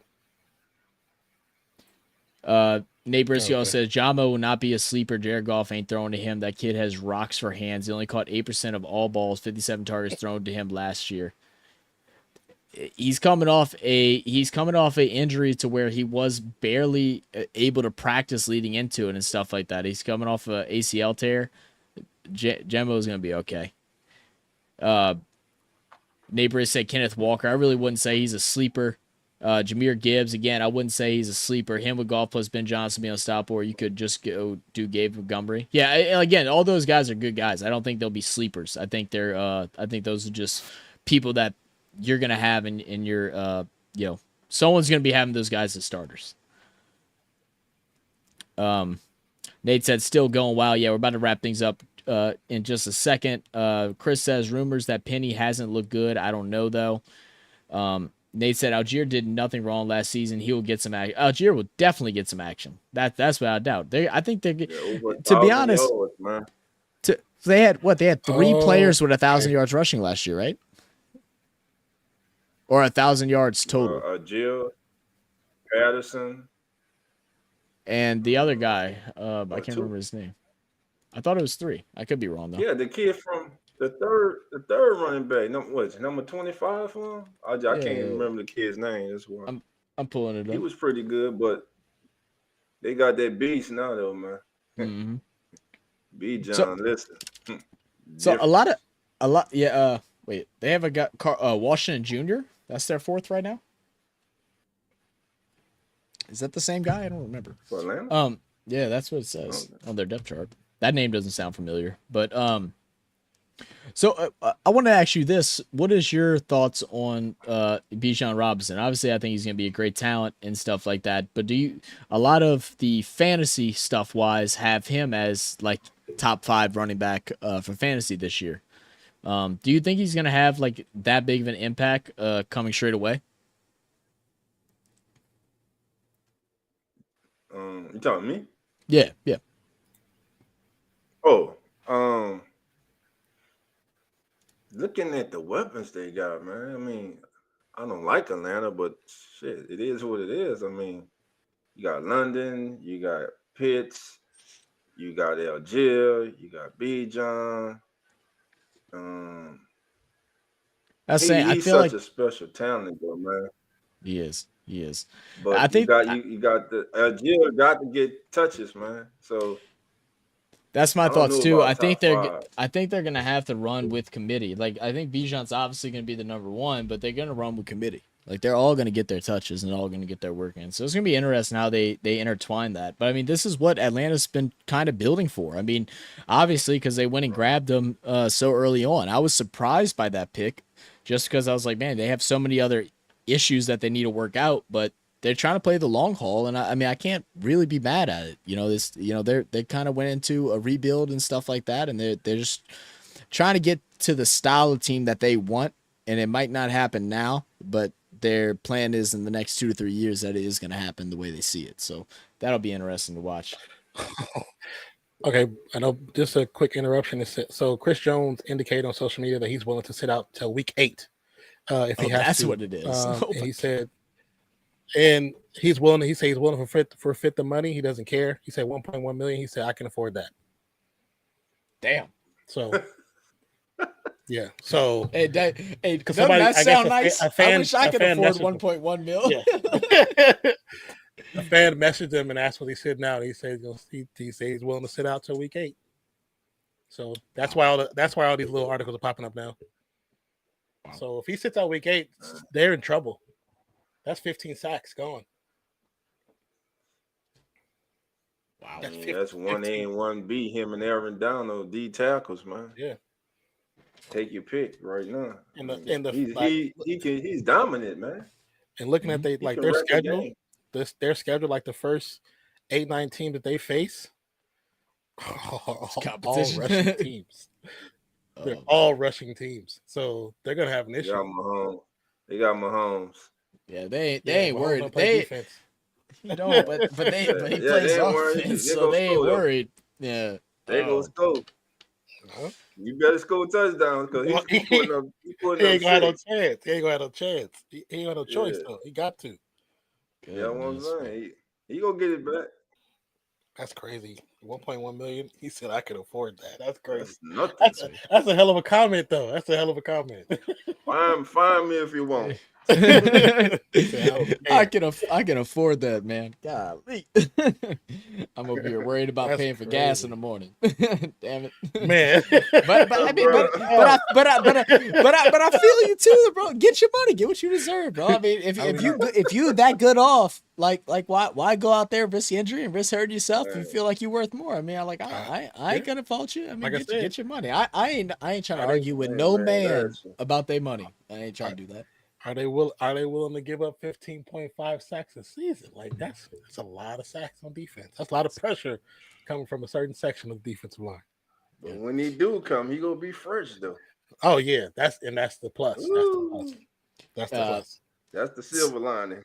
Very true. Very true. Nate, just to get back to a couple of comments here. Chris said, "Yep, Kane catching ability is better than the rest, and he flashed in camp." Okay, interesting. Algier did nothing wrong last season. He'll get some action. Definitely agree with that, Nate. Caleb Huntley. That was the running back. Is he not on the team anymore? He's not on their depth chart. Unless I just closed it out. He wasn't on their depth chart as running back unless they got rid of him, or I don't know. Nate Brisky says, well, to be fair, I have no clue who's a good pick or who's a sleeper in fantasy football. I mean, that's fair as well, Briss. That's why you have this year, and I guess we're about to close things out. What I'm gonna go ahead and do is I'm gonna close some of these things and make these a little bit bigger, just so you can see what the page looks like, so you can have a little bit of understanding. You kind of go through it, and then right once I'm done with that, we're gonna go ahead and hop on out of here for the night, and we will be back live on Friday for the NFL draft. Jesus, I wish for the Real Fans Sports Fantasy Football Draft. That would be Friday at 7:30 p.m. U.S. Central Time. If you do want to take part in the draft, make sure you join our Discord. If you have not gotten the Discord, please send me a message on either Twitter, Instagram, or just on the fantasy football app or website, whatever you use, and I'll go ahead and drop you a link. I don't want to drop it here because I don't want to make it public, because it's just for the people that are in the actual fantasy draft. And I will send y'all that link, and you can go and hop in. We'll probably have y'all join into a voice channel. And if y'all want to come and talk, we'll pull a couple people in at a time. You don't have to have a webcam. You can just do it on your phone, and you can come and talk and say, hey, tell us what you think, and yada, yada, yada, yada, yada. Nate said Cordell's who you're thinking of. No, we already said Cordell. It was Huntley that I was thinking of. Yeah, and featuring the Finch. That's right. Nate's going to be on with us. So we'll have his... Nate, are you wanting to... You're hopping on like Cam as well, huh, Nate? Just send me a message. I figured you were, but just double checking. But so this is the, I'm trying to make sure, I might have to block out a couple things. Give me 1 second, guys, so I can make this visible for everybody. Let's turn this off. Might just have to like shrink this down a little bit. All right, like that. All right, so this is what the website looks like. The app is going to look very, very similar to it. You're going to have your home screen, which is going to show the draft, which we are also going to go ahead and set the draft order right at the end here. And then it'll let you know what position you're going to be able to, what you're going to be drafting in. That way you'll have an idea of what player you like to pick first, second, third, and whatnot. Draft timer on the next tab is going to show your team. Once you have your team worked out, it's going to show that here. You'll be able to set your starting lineup, move people from the bench, put them in the start spot. I do want to talk to Nate because he said he might want to do another flex. I'd never done 2 flexes, but we might. I'll talk to Nate and see how he thinks that goes. I've never done it. So next up, we'll have your league. This is going to show positioning, who's first, second, and third. This is going to come down important whenever it gets down to playoffs. Playoffs is going to be a 3-week period. Playoffs. Top 2 teams are going to have a bye. The ranks 3 through 6. 3 will play 6. 4 will play 5. They will face off in week 1.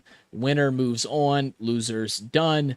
Then they will play either the person that's in number 1. You see my name up there, so you can expect to see that up there throughout the whole season. Nate, on the other hand, you're going to see him more near the bottom. But you'll play one of them, and then week 3 will be the finals between the 2. The winner of the Fantasy Football Championship will get a award. We will contact you personally, either through email or through social media, get a good mailing address for you, and we will ship you out a prize hand-selected by us. And it will be something, it's not just like a generic trophy. We like to try and get some a little more unique. Last year we did a pint glass with your favorite team's logo on it and RFS Fantasy Champs and the year. We plan on doing something similar, but who knows? Maybe we'll be able to do something a little bit even more extravagant. It just all depends. This will show all the players.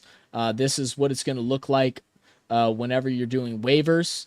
And you'll be able to add, drop, and do different things by pressing the different buttons. If you have any questions throughout the season, feel free to message me. I can get on a video call with you and help you out with it. But it's pretty simple. It's not that bad. They also have a trending section, which is something that I'm not used to. This is only on sleepers. It shows a trending section of players that have moved up in the rankings, that more people around the world that are on or using the sleeper app are picking more frequently and at a higher rate. So you'll be able to look at this trend as well. This is where trades will take place. You can propose a trade with any team, and they will have a 1-day pending approval. So if someone makes a trade and you think it's bogus, like for instance, I trade Nonpfixion, Mac Collins for Patrick Mahomes, you can be like, yeah, y'all are full of shit, and you can say veto, and then the trade will not happen. Or you can just message me or Non, and we'll be on top of it for the most part if something is ridiculous. But you can make whatever trades. You can do 1-person trades, you can do 1 for 2-person trades, you can do 1 for 3, 2 for 3, doesn't matter. You can go ahead and work it as long as it isn't like overkill or cheating. Y'all are good to go for that. Have fun with it.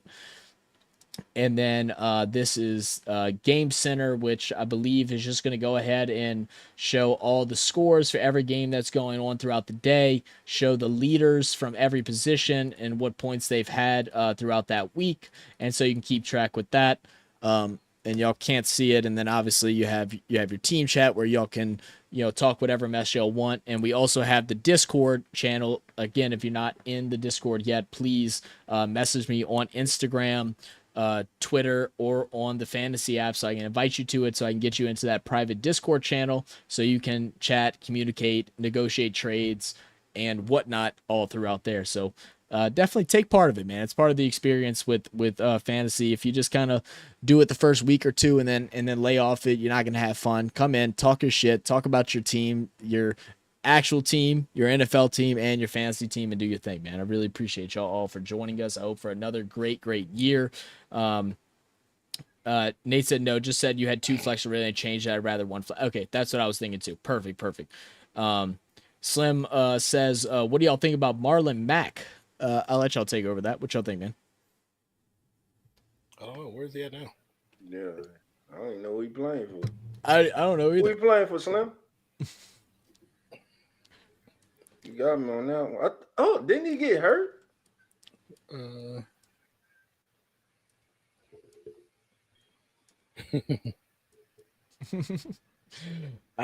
I'm not sure. Got me on that one. I mean, because let me see, when you look at it, he was with. It says he was with the Broncos. I'm not sure. Let's see. Colts, Niners, then Broncos last year. But I don't. Let's see. They said I'll show you all what a championship trophy looks like on Friday. Okay. Your cup, Nate, or you got like a real legit trophy, man? I want to get a real legit trophy. That's something that we are going to try and work on, but not right now. I'm not sure. He's a free agent. I think he's free agent because the last team it shows him to be on was Denver. And he's not on Denver. He's not on the current depth chart roster at the moment. Look at the current running backs, free agents. Let's see. Nate says, I can't wait to get my own glass with Lions 2023 champion on it after I dominate this league, to be honest. All right, Nate. Hey, talk your talk, bro, but you also got to walk that talk. Don't be playing. What is a flex? So a flex player is it'll show you in the thing. So your starting lineup, let me go to starting lineup. Let me get rid of this little meme thing that I got going on here so I can actually show you.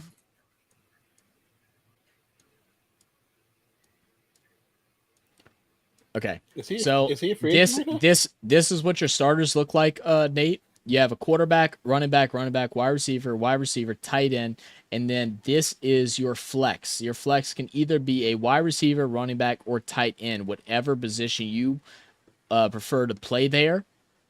Out of those 3, you can play as a starter, and then you get 1 kicker and 1 defense. Slim said free agent, I think. Yeah, I think he's a free agent. Yeah. I'm on Sport Track, and I don't even see his name up here. He last played, I think last roster he was actually on was the Cardinals, but he did play with the Broncos. I guess he was with the Niners but he never even played. And he played with the Colts as well. You got to put Slim in there. Yeah, I got Dolphin there. I mean, Dolph, yeah.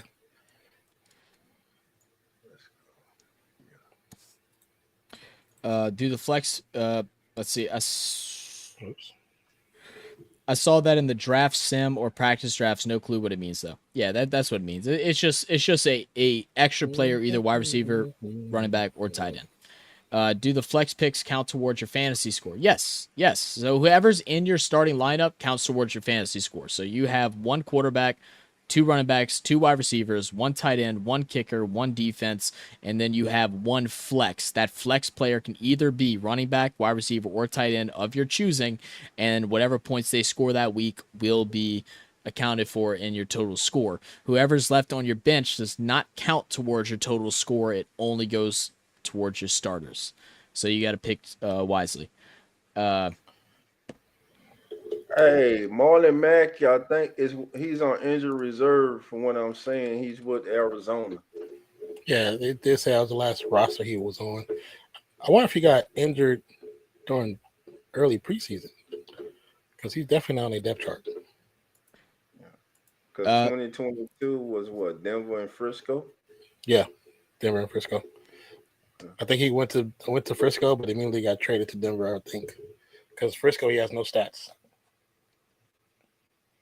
Frisco, 16 attempts, 84 yards, and 1 TD. Yeah, nothing. Yeah. Nate said, what position is the best to pick for flex? So typically our league is a PPR, which means points per reception. So that means every time a receiver catches the ball, they automatically get 1 point, and then however many yards they get points for that. It's 1 point per yard. So if they get 10 yards, they get 1 point. So typically you'll see a wide receiver there, but if you're running a team that has strong running backs, you might run a running back there. Or if you go and grab 2 tight ends, you might run a second tight end.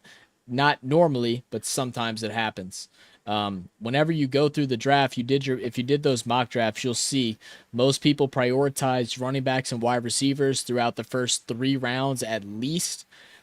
Fourth or third round, you'll start to see some quarterbacks, top end quarterbacks come off the board, but most of the time it's running backs, wide receivers. I've seen some people go 3 straight picks, two picks wide receiver, 1 pick running back, 1 pick wide receiver, 1 pick running back. So it's just off of what strategy you want to go off of. And for that, I can't give you advice on what you should do. I change my mind every year.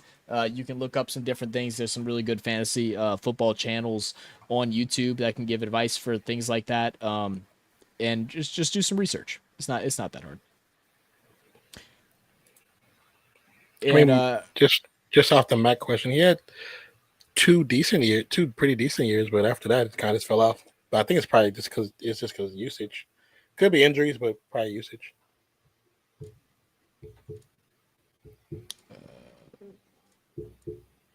Yeah, 2 really good years though. Wrong one. Hold on, I got you, Nate. Don't worry. I got the wrong one up though. What? Nate wanted his meme up on the screen. Oh, I closed it. I'll set that on either.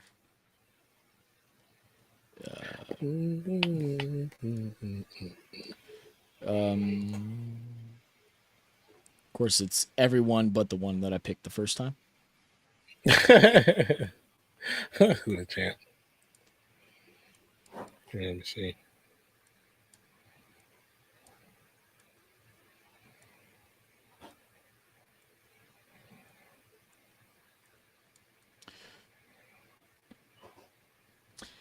Let's see. Oh, WTF, these mock drafts, the AI are picking quarterbacks first. What, Nate? Okay.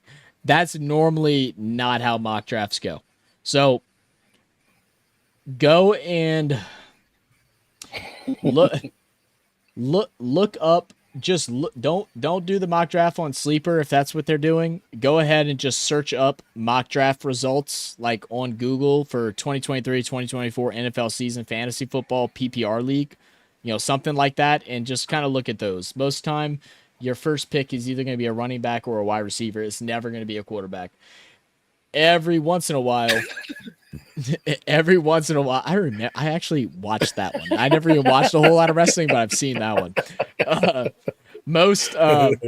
Every once in a while, some crazy person will grab Patrick Mahomes in the first round, but it's risky. Most of the time, you don't see a quarterback until like mid to late second, but really like early to mid third. So it's not that quarterbacks don't do crap for fantasy. It's that quarterbacks aren't as valued. Your top 1 through 5 the top 1 through 5 quarterbacks in the league will have a good significant difference between the rest of them, but the quarterbacks between 5 and 15 are typically only about 3 to 5 points difference on average between them. So you can go and risk and grab a high quality quarterback early if you want to, but it's just not always suggested. But again, it's your draft, so do what you think feels right. Quarterbacks are generally the highest scores, but even mid quarterbacks go, okay, yes, thank you, Nate. Yep. So they are the most valuable, but most weeks you can grab a quarterback to start off waivers. Yes, exactly. Okay, that makes more sense. And if you have any more questions, Nate, message me privately on Discord. I don't think I added you. I'll send me a friend request on Discord, add me, and write down like one big list of like any questions that you might have, and I'll go ahead and send you a voice message back. to help answer those. I'm not gonna type it because I'm long winded, so I'm just gonna I'll voice it. Slim said, honestly, I think Tajay Spears will be good for the Titans. Slim, you are not lying, bro. And I hope they give him a chance to actually play some valuable reps when he comes to New Orleans for Week 1. Do you think he would? Do you think they will give him a little bit of attention since he's back at home, Dolph? Oh yeah, I think they will. I think he's earning Yeah. some time behind Henry, man. They love the kid, man. Everything I've heard from up there, that they're loving everything about the kid. Yeah. Well, guys, if let's see, Non, is there anything else you have to say? I know this went a little bit later than what we expected, but like we said, these. Yeah, go ahead. No. Anything else you want to say? Go ahead. No. This is something we want to start doing more regularly. We're trying to figure out how to not talk as much, mainly me, and try to consolidate these things down. But do expect more streams on Wednesday, starting around the 8:30 time and going until my audio just cut out. And then going for at least an hour or two, just talking about different topics around the world of sports. Next week on Wednesday, we're going to have a review of last year's predictions and see how bad we were at our predictions last year as far as NFL rankings. So we're going to do that. That should be a quick stream. And then the following Wednesday, we're going to go ahead and talk about expectations for some teams and some other topics leading into Week 1 of the NFL, which does start 2 Thursdays from now. So make sure y'all hit that subscribe button if y'all haven't already. Hit that like button if y'all haven't already. We really appreciate all y'all for being here and tuning in. And y'all have to, right now, if you're in the channel, I need y'all to go do this for me. I need y'all to go click on this link and go and subscribe to the As the NFL Turns sports podcast hosted by Dolph, and is Coach Rock as well going to be a part of it, Dolph? Yeah. And Coach Rock. Yep. Hoodie Jube and Carlos and PJ, Uneducated Sports. So it's going to be a big group of us guys. Me and Nan are going to try to tune in as often as possible. It's going to be a lot of fun. Come tune in, show y'all support. If y'all want to know the scoop of everything around the NFL and take part in some fun football conversation as we get ready for the noon game to start off, well, the second game of the week, but to start off football Sunday, please come and join into that, man. It's going to be so much fun. Dolph, I appreciate you for inviting me and Nan to be a part of that. You know, we have mad respect for you. All love, man. I'm telling you. Most definitely. Thank y'all, man, for accepting the invitation. Thank y'all for letting me come on and join y'all tonight, man. I appreciate it, man. Definitely, man. Awesome. Definitely. Yeah. Well, guys, we're gonna go ahead and run things off here. Appreciate you guys. Love you guys, and we will catch you next time. Slim, grab the wine. Cheers. That's Slim. That's him. That's him. See you guys next time. That's why he always happy, Zach. Hey, Slim always happy. He go on the stream. Hey, look, we all know that's T.I., bro, because he can do whatever you like.